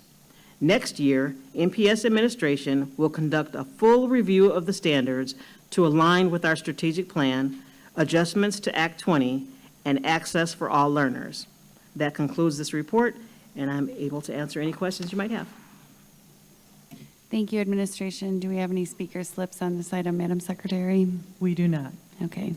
Committee members, do you wish to make comments or ask questions? No? Okay. Thank you so much, administration. Madam Secretary, next item, please. Madam Chair, that was the last item on this meeting's agenda. There being no further business before the committee, this meeting is adjourned.